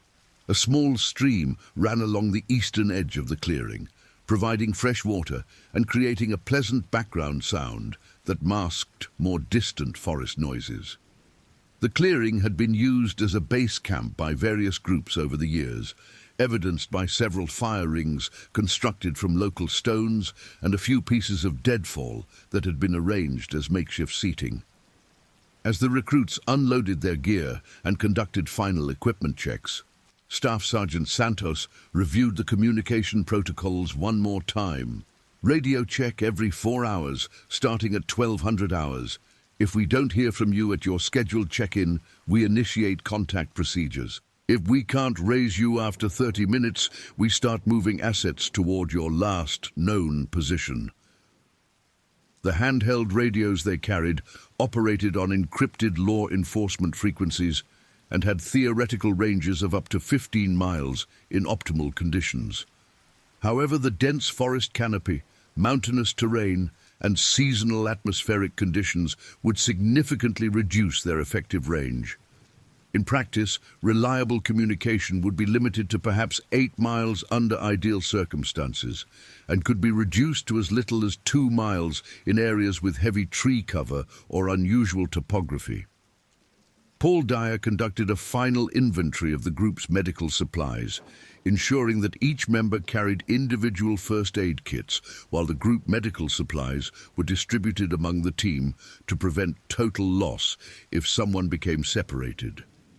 The medical kit included trauma bandages, antiseptic, pain medication, emergency antibiotics, a cervical collar, a folding stretcher, and a comprehensive field surgery kit that Paul was qualified to use based on his military medical training. Jake Ross tested the GPS units and communication equipment one final time, confirming that all devices were receiving strong satellite signals and that the radio frequencies were clear. His technical background made him the natural choice to serve as the group's communications specialist, responsible for maintaining contact with base camp and troubleshooting any equipment problems that might arise. At 09:45 hours, Staff Sergeant Santos wished them luck and departed, leaving the 5 recruits alone in the wilderness for the first time. The sound of the Humvee's engine faded gradually as it descended the mountain road, replaced by the subtle sounds of the forest, wind moving through pine boughs, the distant call of birds, the soft gurgle of the stream, and an almost imperceptible rustling that could have been small animals moving through the underbrush. "You're all right, people," John Keller said, assuming his natural leadership role. "Let's review our route one more time before we move out." The team gathered around Frank Adams, who spread the topographical map on a flat boulder and oriented it using his compass. "We're here," he said, pointing to their current location. "Our objective is here, about 6.5 miles northeast. The most direct route takes us through some pretty dense forest for the first 3 miles, then across Willow Creek up this ridgeline and down into the Target Valley." Melissa Chong studied the contour lines on the map. "That ridge crossing looks like it might be technically challenging. What's our backup route if weather moves in or someone gets injured?" Paul Dyer traced an alternative path with his finger. "We could follow the creek bed east for about 2 miles, then cut north through this saddle between the peaks. It's longer, but it avoids the steep sections and keeps us at lower elevation. Let's stick with the primary route unless we run into problems," John decided. "Frank, you take point since you've got the best tracking and navigation skills. Paul, you cover our 6 and keep an eye on our back trail. Melissa, Jake and I will maintain interval in the middle. Standard spacing is about 20 yards unless terrain requires us to close up." Jake Ross shouldered his pack and checked his radio one final time. "Comms check is scheduled for 1200 hours, right? That gives us about 2 hours to cover the first half of our route." "Correct," John confirmed. "Remember, this is a training exercise, but we treat it like the real thing. Stay alert, stay professional, and watch out for each other. Questions? No? Let's move out." Frank Adams led the team into the forest at 1000 hours, following a faint game trail that wound between massive pine trees and over deadfall that had accumulated over decades of natural forest cycles. The underbrush was relatively sparse due to the dense canopy overhead, but the uneven terrain and hidden obstacles required constant attention to footing and route selection. The forest around them was ancient and largely undisturbed by human activity. Many of the pine trees were over 200 years old, their massive trunks scarred by lightning strikes, forest fires, and the claw marks of countless animals that had used them for territorial marking and feeding over the centuries. The understory consisted primarily of huckleberry bushes, mountain ash, and various fern species that created a thick carpet beneath the trees. Deadfall trees created natural obstacles that required the team to constantly adjust their route, sometimes adding significant distance to avoid particularly challenging terrain. Frank moved with the fluid confidence of someone who had spent thousands of hours in similar environments. His eyes constantly scanned the forest ahead, reading the subtle signs that indicated animal trails, water sources, and potential hazards. Every few minutes, he would stop and listen, allowing the team to catch up while he assessed the sounds of the forest for anything unusual. "Lot of bird activity," he said quietly during one of these stops. "That's good. Means there aren't any large predators in the immediate area." The first indication that something was wrong came at approximately 10:30 hours, when Frank noticed a distinct change in the forest soundscape. The constant chatter of songbirds, which had provided a pleasant background soundtrack to their movement, suddenly ceased almost entirely. The silence was so abrupt and complete that it seemed to have physical weight, pressing down on the team like a suffocating blanket. "Hold up," Frank whispered, raising his hand to signal a halt. The team froze in place, each member scanning their assigned sector while Frank tried to identify what had triggered the change in animal behavior. "What is it?" John asked in a low voice.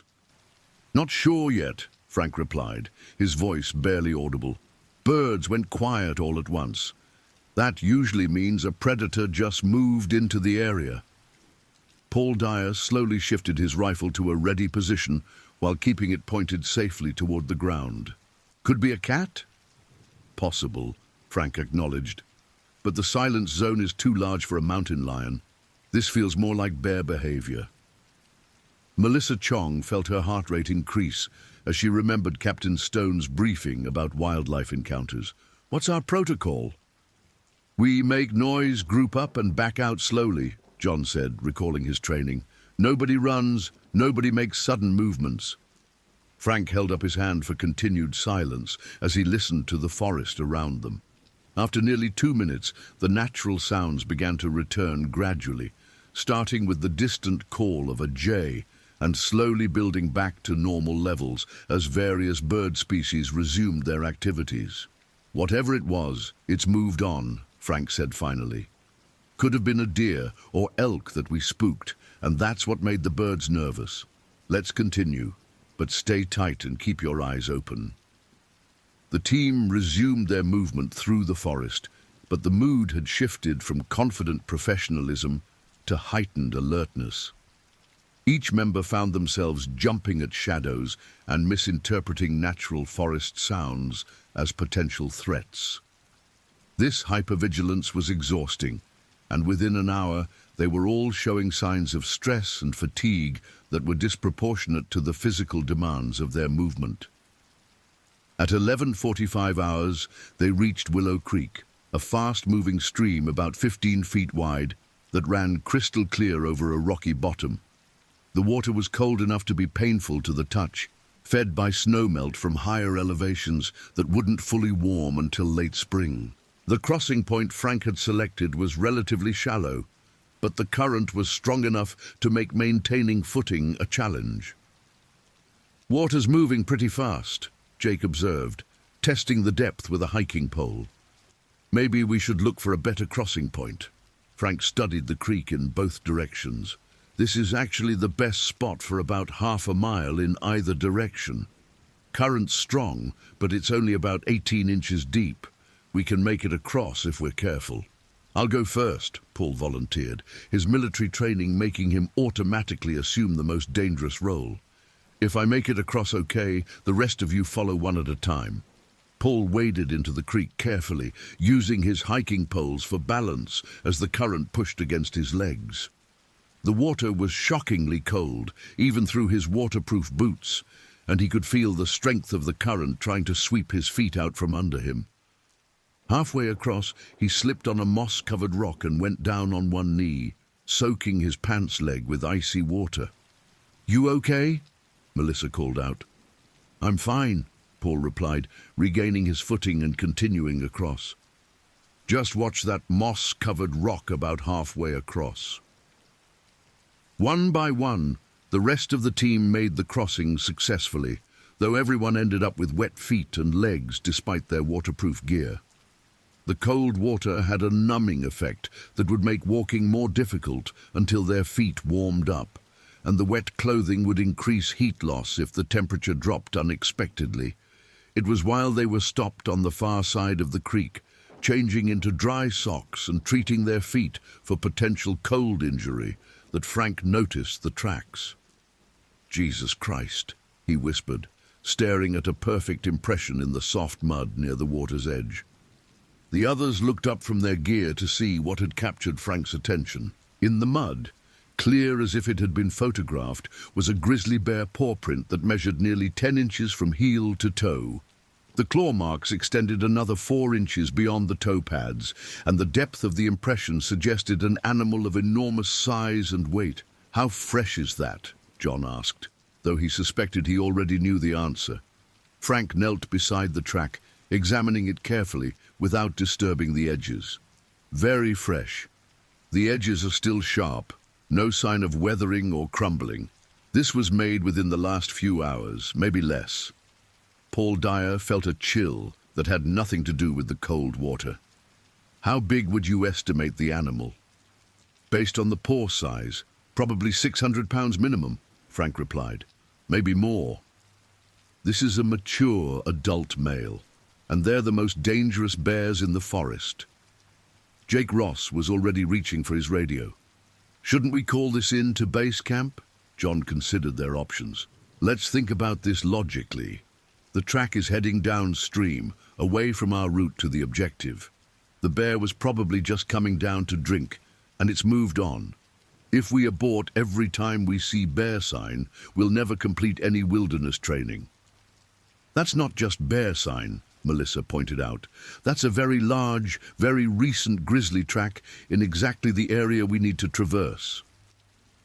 Frank studied the track more carefully, looking for additional information about the animal's behavior and direction of travel. "There are more tracks upstream about 20 yards. Looks like the bear spent some time at the water's edge, maybe fishing or just drinking. The trail heads downstream and east, which takes it away from our planned route." Paul checked his watch. "We're supposed to make radio contact in 15 minutes anyway. Why don't we report the track and let base camp make the call about whether to continue?" The team moved to higher ground where they would have better radio reception, and Jake attempted to contact base camp. After several tries, he managed to establish a weak connection with the communications center. "Base camp, this is Training Team Alpha. Radio check, over." The response came through heavy static. "Training Team Alpha, this is base camp. We read you weak but clear.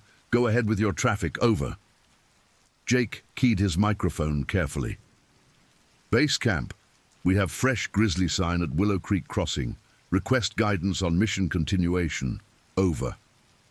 There was a long pause before the response came back. "Training Team Alpha, confirm you said grizzly sign, over." "Affirmative base camp. Fresh tracks, very large animal, estimated 600 plus pounds. Tracks are moving east away from our planned route, over." Another pause, longer this time. Finally, "Training Team Alpha, stand by for guidance, out." The team waited anxiously for nearly 10 minutes before their radio crackled back to life. "Training Team Alpha, base camp. Guidance from Training Command is to continue mission as planned. Monitor situation and report any visual contact immediately. Game wardens confirm large male grizzly in area is normal spring behavior, over." John looked around at his team members, reading their expressions. "Well, there's our answer. Command says continue." "I don't like it," Melissa said bluntly. "A 600-pound grizzly is not something to take lightly." Frank folded the map and shouldered his pack. "The bear's moving away from us, and Command has better information about wildlife patterns than we do. Let's continue, but we stay tight and we stay alert." The team resumed their movement toward the objective, but the discovery of the bear tracks had fundamentally changed the nature of their mission. What had begun as a training exercise was now a potentially dangerous encounter with one of North America's most formidable predators. Each member of the team was acutely aware that their law enforcement training had not prepared them for this specific type of threat. The terrain beyond Willow Creek became increasingly challenging as they began the ascent toward the ridgeline that would take them to their surveillance position. The forest canopy grew denser, blocking out much of the midday sun and creating a perpetual twilight effect that made navigation more difficult. The understory became thicker as well, with dense stands of huckleberry bushes and deadfall that forced them to detour frequently from their planned route. Frank's tracking skills became increasingly valuable as he identified game trails that would allow easier movement through the forest. However, these same trails also showed frequent signs of bear activity: claw marks on trees, scat deposits, and occasional paw prints in soft soil. The evidence suggested that this area was regularly frequented by multiple bears, not just the large male, whose tracks they had found at the creek. At 1400 hours, they reached the base of the ridgeline and paused to rest and assess their route to the top. The slope ahead of them rose nearly 800 feet over the next mile, with sections steep enough to require hands and knees scrambling over loose rock and exposed root systems. The physical challenge was significant, but more concerning was the fact that the steep terrain would limit their mobility if they encountered wildlife on the slope. "This is going to be slow going," Paul observed, studying the route ahead. "If we run into problems up there, we don't have many options for quick movement." John checked his watch and compared their progress to the planned timeline. "We're actually ahead of schedule. Let's take our time and do this safely." Melissa, with her rock climbing experience, took the lead for the ascent. Her knowledge of route finding and safety techniques proved invaluable as she identified the safest path up the slope and established anchor points for the rest of the team to follow. The climb was exhausting, requiring frequent rest stops and careful attention to each step to avoid triggering rock slides or slipping on loose material. It was during one of these rest stops, about halfway up the ridge, that they first heard the sound that would haunt their nightmares for years to come. From somewhere below and behind them came a low, rumbling vocalization that seemed to vibrate through the ground itself. The sound was unlike anything most of them had ever heard, deeper than a dog's growl, more resonant than a motorcycle engine, with an undercurrent of raw power that spoke to something primitive in their human brains. "What the hell was that?" Jake whispered, his voice tight with fear. Frank's face had gone pale as he listened intently for any repetition of the sound. "That was a grizzly bear," he said quietly, "and it's not happy about something." The vocalization came again, closer this time and clearly from the direction of their back trail. The bear was following their route through the forest, and its vocalizations suggested aggressive rather than merely curious behavior. Paul instinctively checked his rifle, ensuring that a round was chambered and the safety was off. "How far behind us do you think it is?" "Hard to say with the acoustics in these mountains," Frank replied. "Could be a few hundred yards, could be a mile. But it's definitely following our trail." John made the decision that would determine whether any of them survived the next few hours. "We need to get to the top of this ridge. High ground gives us options. We move fast, but we move safe. Frank, you continue on point. Paul, stay ready with that rifle. Everyone else, stay close and stay quiet."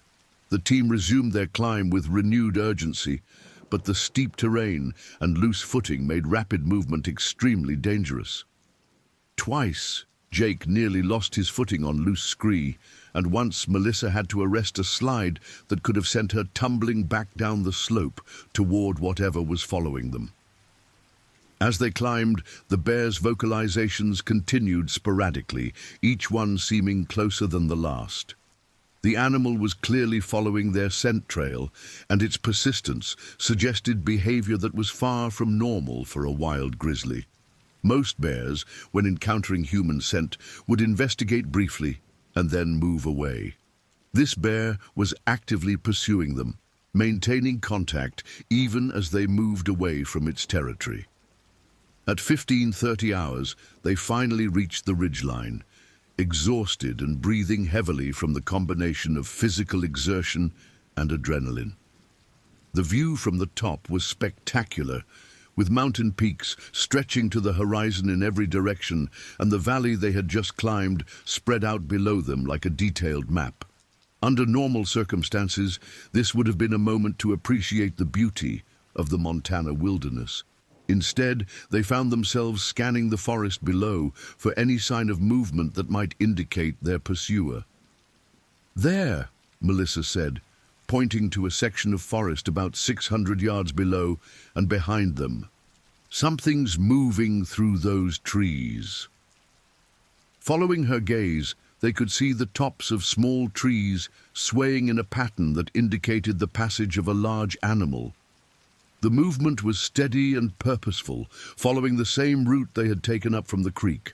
Whatever was down there was big enough to push through undergrowth that would stop a human, and it was definitely following their trail. Frank studied the movement pattern through his binoculars. "That's our bear, and it's a big one. Look at how those trees are moving. That animal has to weigh at least as much as we estimated from the tracks." Jake was already on the radio, trying to contact base camp to report their situation. Base camp, this is Training Team Alpha with urgent traffic over." After several attempts, he managed to establish contact. "Training Team Alpha, this is base camp. Go ahead with your traffic, over."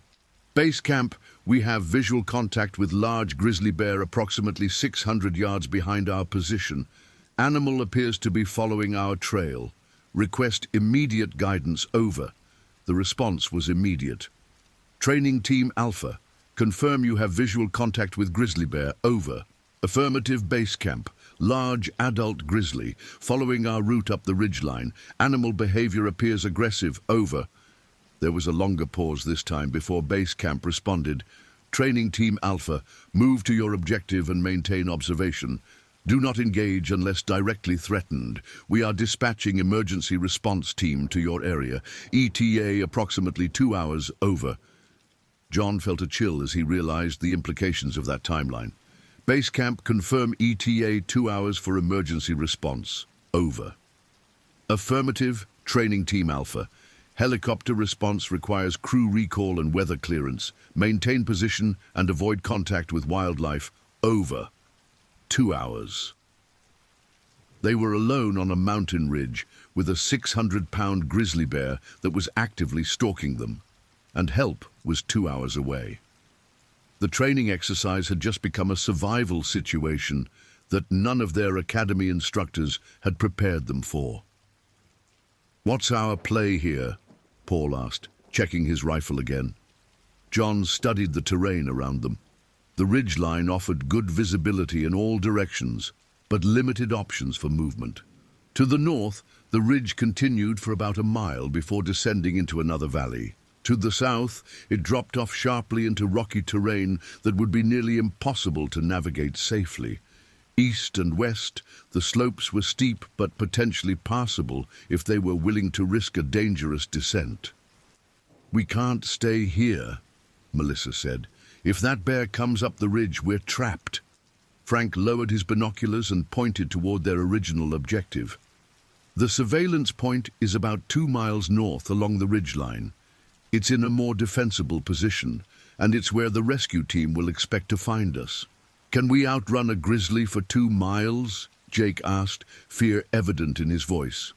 "We can't outrun a grizzly for 20 yards, Paul replied grimly. "But we might be able to stay ahead of it long enough to reach a better defensive position." The decision was made for them when Frank spotted additional movement in the forest below. "We've got company," he announced. "There's a second bear down there, smaller than the first one, moving parallel to the big male's route." Through his binoculars, they could see that the first bear had been joined by what appeared to be a female grizzly, roughly 2/3 the size of the male, but still easily 400 pounds of muscle, claws, and predatory instinct. The two bears were now moving together, following the human scent trail with the persistence of experienced hunters. "Why are they following us?" Jake asked desperately.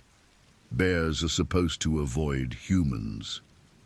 Frank's wildlife expertise provided a chilling answer. "Not in March. They're coming out of hibernation hungry, and they've learned that humans sometimes mean food. Campers leave garbage, hikers drop food, and some idiots actually feed bears thinking they're being friendly. These bears have lost their natural fear of humans. Plus," Paul added grimly. We're acting like prey animals. We're running away, leaving a strong scent trail and moving through their territory. Every instinct they have is telling them to pursue. John made the hardest decision of his young career. We move to the objective, we stay together, we move as fast as safety allows, and we prepare for contact. Paul, that rifle is our last resort. If you have to use it, make your shots count. The team began moving north along the ridgeline, maintaining visual contact with the bears below while trying to increase their distance from the pursuing animals. The ridge provided easier movement than the steep slopes they had just climbed, but the terrain was still challenging, with loose rock, sudden drop-offs, and patches of ice that had survived the morning sun. Behind them, the two grizzlies had reached the base of the ridge and were beginning their own ascent. Their progress was much faster than the humans had managed, as their powerful muscles and four-wheel drive configuration allowed them to power through obstacles that had slowed the team significantly. More alarming was the fact that the bears seemed to know exactly where the humans had gone, following their scent trail with the precision of bloodhounds. At 1600 hours, the team reached a section of ridgeline where the path narrowed to less than 10 feet wide, with steep drop-offs on both sides. This bottleneck would be extremely dangerous if they were caught here by the pursuing bears, but it also represented a potential choke point where a single person with a rifle might be able to hold off the animals long enough for the others to escape. This is bad terrain for us, Melissa observed, looking at the narrow path ahead. If those bears catch us here, we have nowhere to go. Paul studied the bottleneck with a tactical eye. Actually, this might work in our favor. Narrow front means they can only come at us one at a time, and the elevation gives a rifle clear fields of fire. Frank checked their back trail and felt his stomach drop. We don't have time to debate this. They're on the ridge. Looking back, they could see the massive male grizzly pulling himself up onto the ridgeline about 800 yards behind them. The animal's size was even more impressive now that they could see it in full profile, easily 9 feet tall when it reared up on its hind legs to test the air, with a shoulder hump that spoke to incredible power and a head that seemed disproportionately large even for its massive body. The female appeared moments later, and together the two bears began moving along the ridge toward the human party. Their pace was steady and purposeful, covering ground much faster than the humans could manage while maintaining their tracking behavior. "Move! Move! Move!" John ordered, and the team began rushing through the bottleneck as quickly as the dangerous terrain would allow. They had just cleared the narrow section when Jake's foot caught in a crevice between two rocks, sending him sprawling and causing him to cry out in pain. The sound echoed off the surrounding peaks, and the effect on the pursuing bears was immediate and terrifying. Both grizzlies broke into a loping run, covering ground at a pace that made it clear they would overtake the human party within minutes. The male bear's vocalizations became more frequent and more aggressive, a series of huffs, grunts, and roars that seemed to be communicating with the female about their hunting strategy. Paul helped Jake to his feet, quickly assessing his ankle for serious injury. "Can you walk?" "I think so," Jake replied, testing his weight on the injured ankle. "It's twisted, but I can move." "We need to reach the objective," John decided. "It's our best chance for a defensive position." The surveillance point they had been assigned was located on a rocky outcropping that provided excellent visibility of the valley below, while offering some protection from approach on 3 sides. If they could reach it, they would at least have a defensible position to hold until the rescue team arrived. The final mile to their objective became a nightmare of endurance and terror as the team pushed themselves beyond their physical limits while the two grizzlies closed the distance behind them. Jake's injured ankle slowed their progress significantly, forcing Paul and John to support him on the more difficult sections of terrain. At 16:45 hours, they finally reached the rocky outcropping that served as their objective. The position was everything they had hoped for. A natural fortress with steep approaches on three sides and excellent fields of fire in all directions. There was even a small cave-like depression in the rocks that could provide shelter and concealment. "This is it," John announced. "We make our stand here." Paul immediately began assessing their defensive options, while Frank continued to monitor the approaching bears. Melissa and Jake worked to establish radio contact with Base Camp to update them on their situation.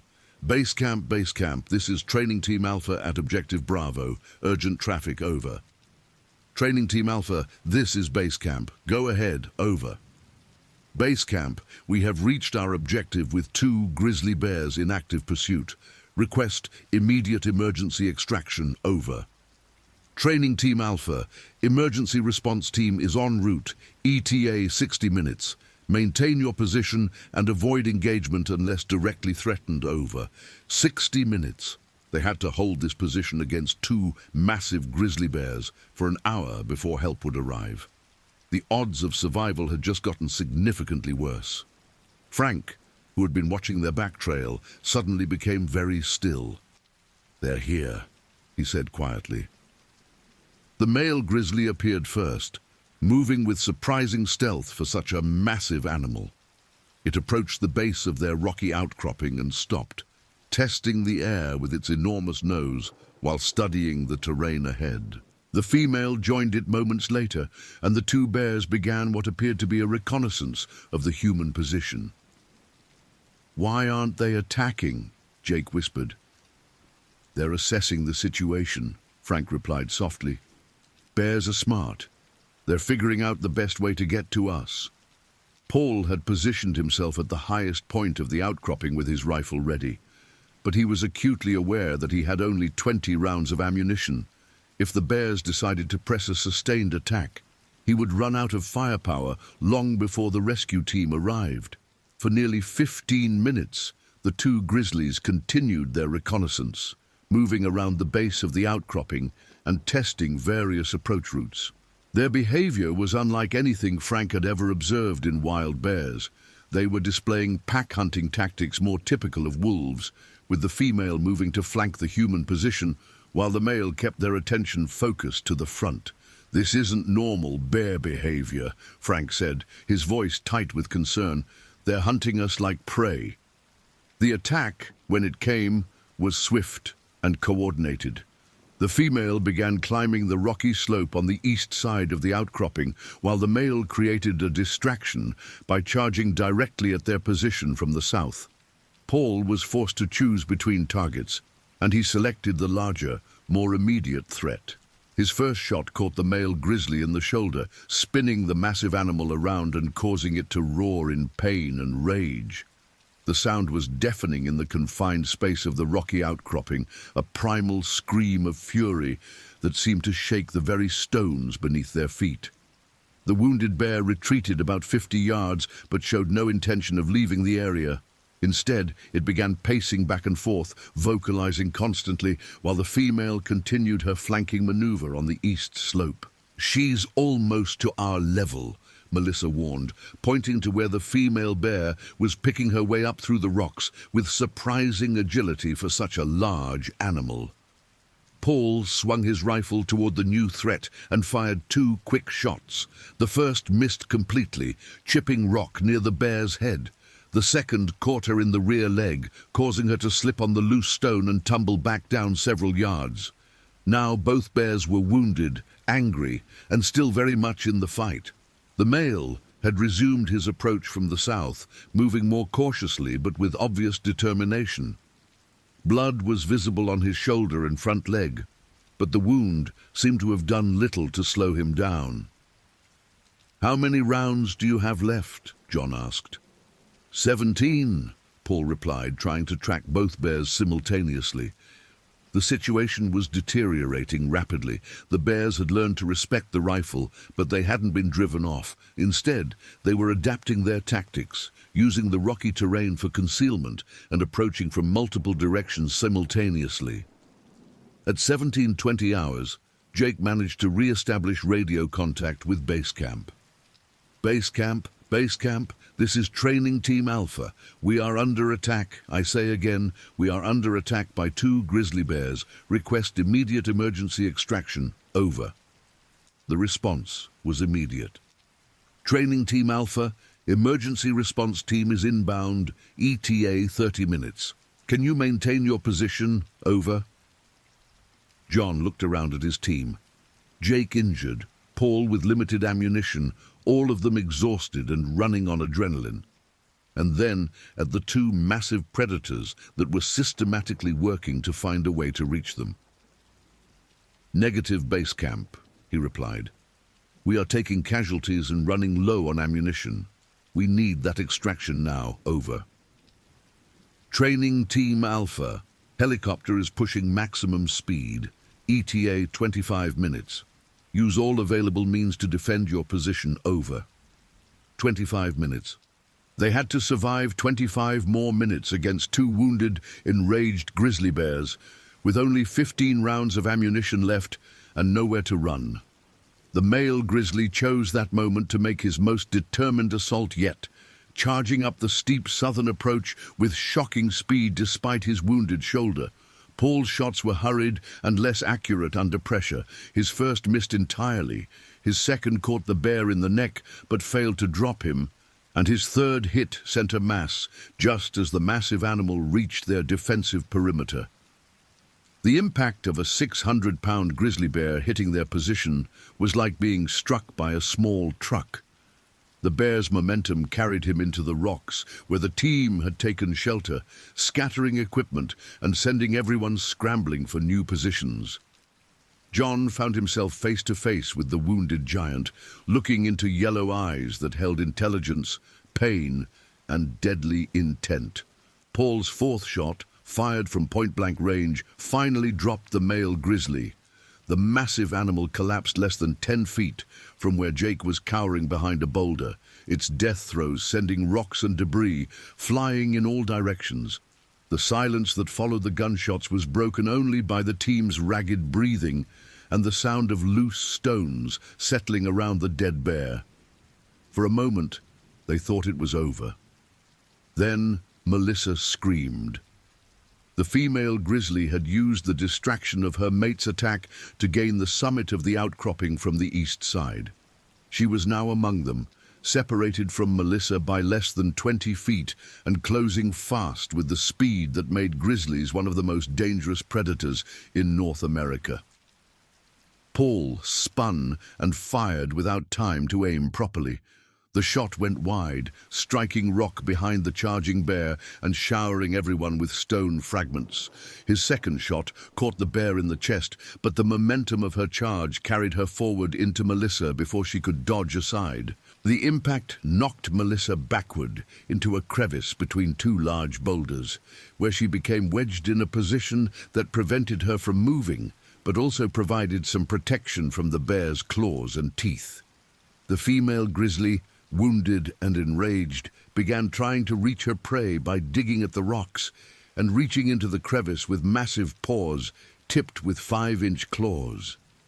Frank and John began throwing rocks at the bear, trying to distract her from Melissa while Paul repositioned for a clear shot.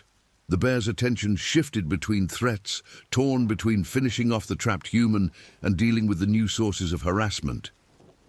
Paul's next shot took the female grizzly in the head, dropping her instantly. The sudden silence was profound, broken only by Melissa's sobbing and the distant sound of helicopter rotors approaching from the south. At 17:42 hours, the emergency response helicopter reached their position and began circling the outcropping while the crew assessed the situation below.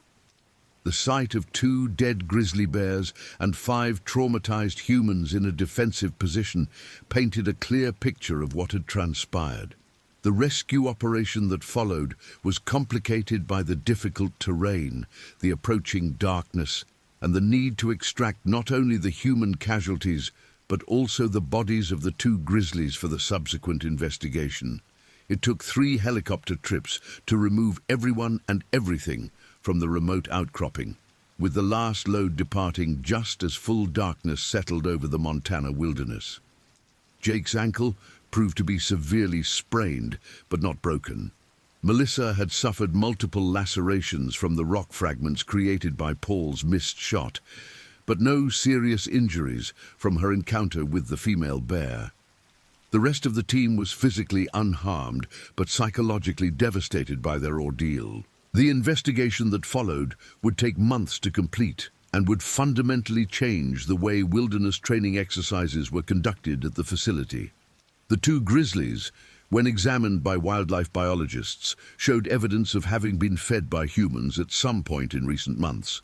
Garbage found in their digestive systems included plastic food wrappers and other materials that indicated contact with campers or hikers who had violated feeding regulations. The bear's aggressive behavior and pack hunting tactics were attributed to learned behaviors resulting from positive reinforcement for approaching humans. Once wild animals lose their natural fear of humans and begin to associate people with food sources, they become extremely dangerous and must be destroyed to prevent attacks on other wilderness users. Dr. Sarah Hendricks, the lead wildlife biologist for the Montana Fish, Wildlife and Park Service, summarized the situation in her final report. The two grizzlies involved in this incident had been habituated to human contact through illegal feeding activities. Their aggressive pursuit of the training team was consistent with learned hunting behaviors in bears that have come to view humans as food sources rather than threats. This case illustrates the critical importance of proper food storage and the severe consequences of feeding wild animals. The 5 members of Training Team Alpha completed their law enforcement training, but none of them would ever view the wilderness the same way again. The Montana forest that had seemed beautiful and peaceful during their insertion had revealed its true nature, a place where humans were neither welcome nor safe, where ancient predators still ruled according to laws far older and more savage than any human legal system. John Keller went on to serve with distinction as a police officer in Missoula, but he never participated in another wilderness training exercise. His fiancée, Rebecca Morrison, noticed that he had developed an aversion to camping and hiking that persisted for years after the incident. Frank Adams left law enforcement entirely, using his wilderness skills to become a wildlife photographer specializing in predator behavior. His intimate knowledge of bear behavior, gained at such a terrible cost, made him one of the most respected experts in his field. Melissa Chong completed her police training but requested assignment to urban units, where her rock climbing skills would be more useful than wilderness survival training. She never spoke publicly about the bear attack, but her colleagues noted that she became an expert in crisis negotiations, as if her experience with life and death situations had given her unique insights into human psychology under extreme stress. Paul Dyer received a commendation for his marksmanship under pressure, but the psychological toll of killing 2 magnificent wild animals in self-defense haunted him for years. He eventually left law enforcement and became a counselor specializing in PTSD treatment for first responders. Jake Ross recovered from his ankle injury, but struggled with severe anxiety and panic attacks that prevented him from completing his police training.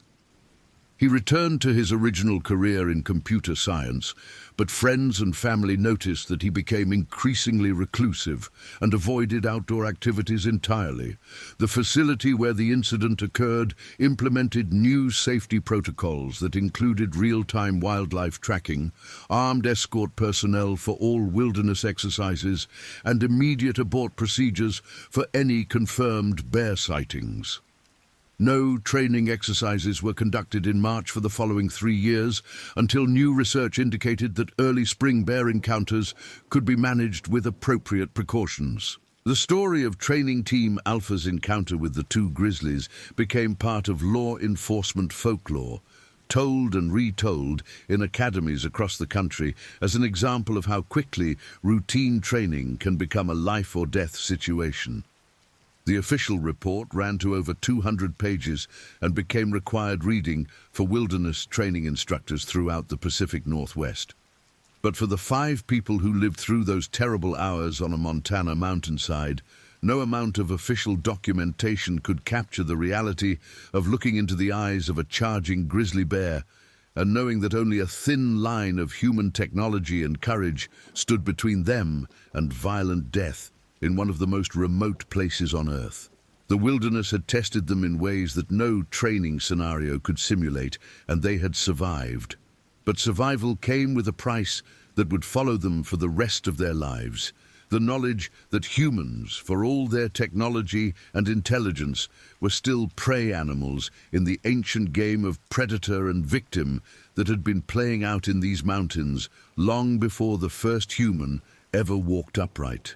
In the months that followed, each member of the team would wake up from nightmares featuring the sound of massive paws on stone, the sight of intelligent yellow eyes calculating distance and opportunity, and the terrible moment when they realized that their survival depended entirely on their ability to kill 2 magnificent wild animals whose only crime was following instincts shaped by millions of years of evolution.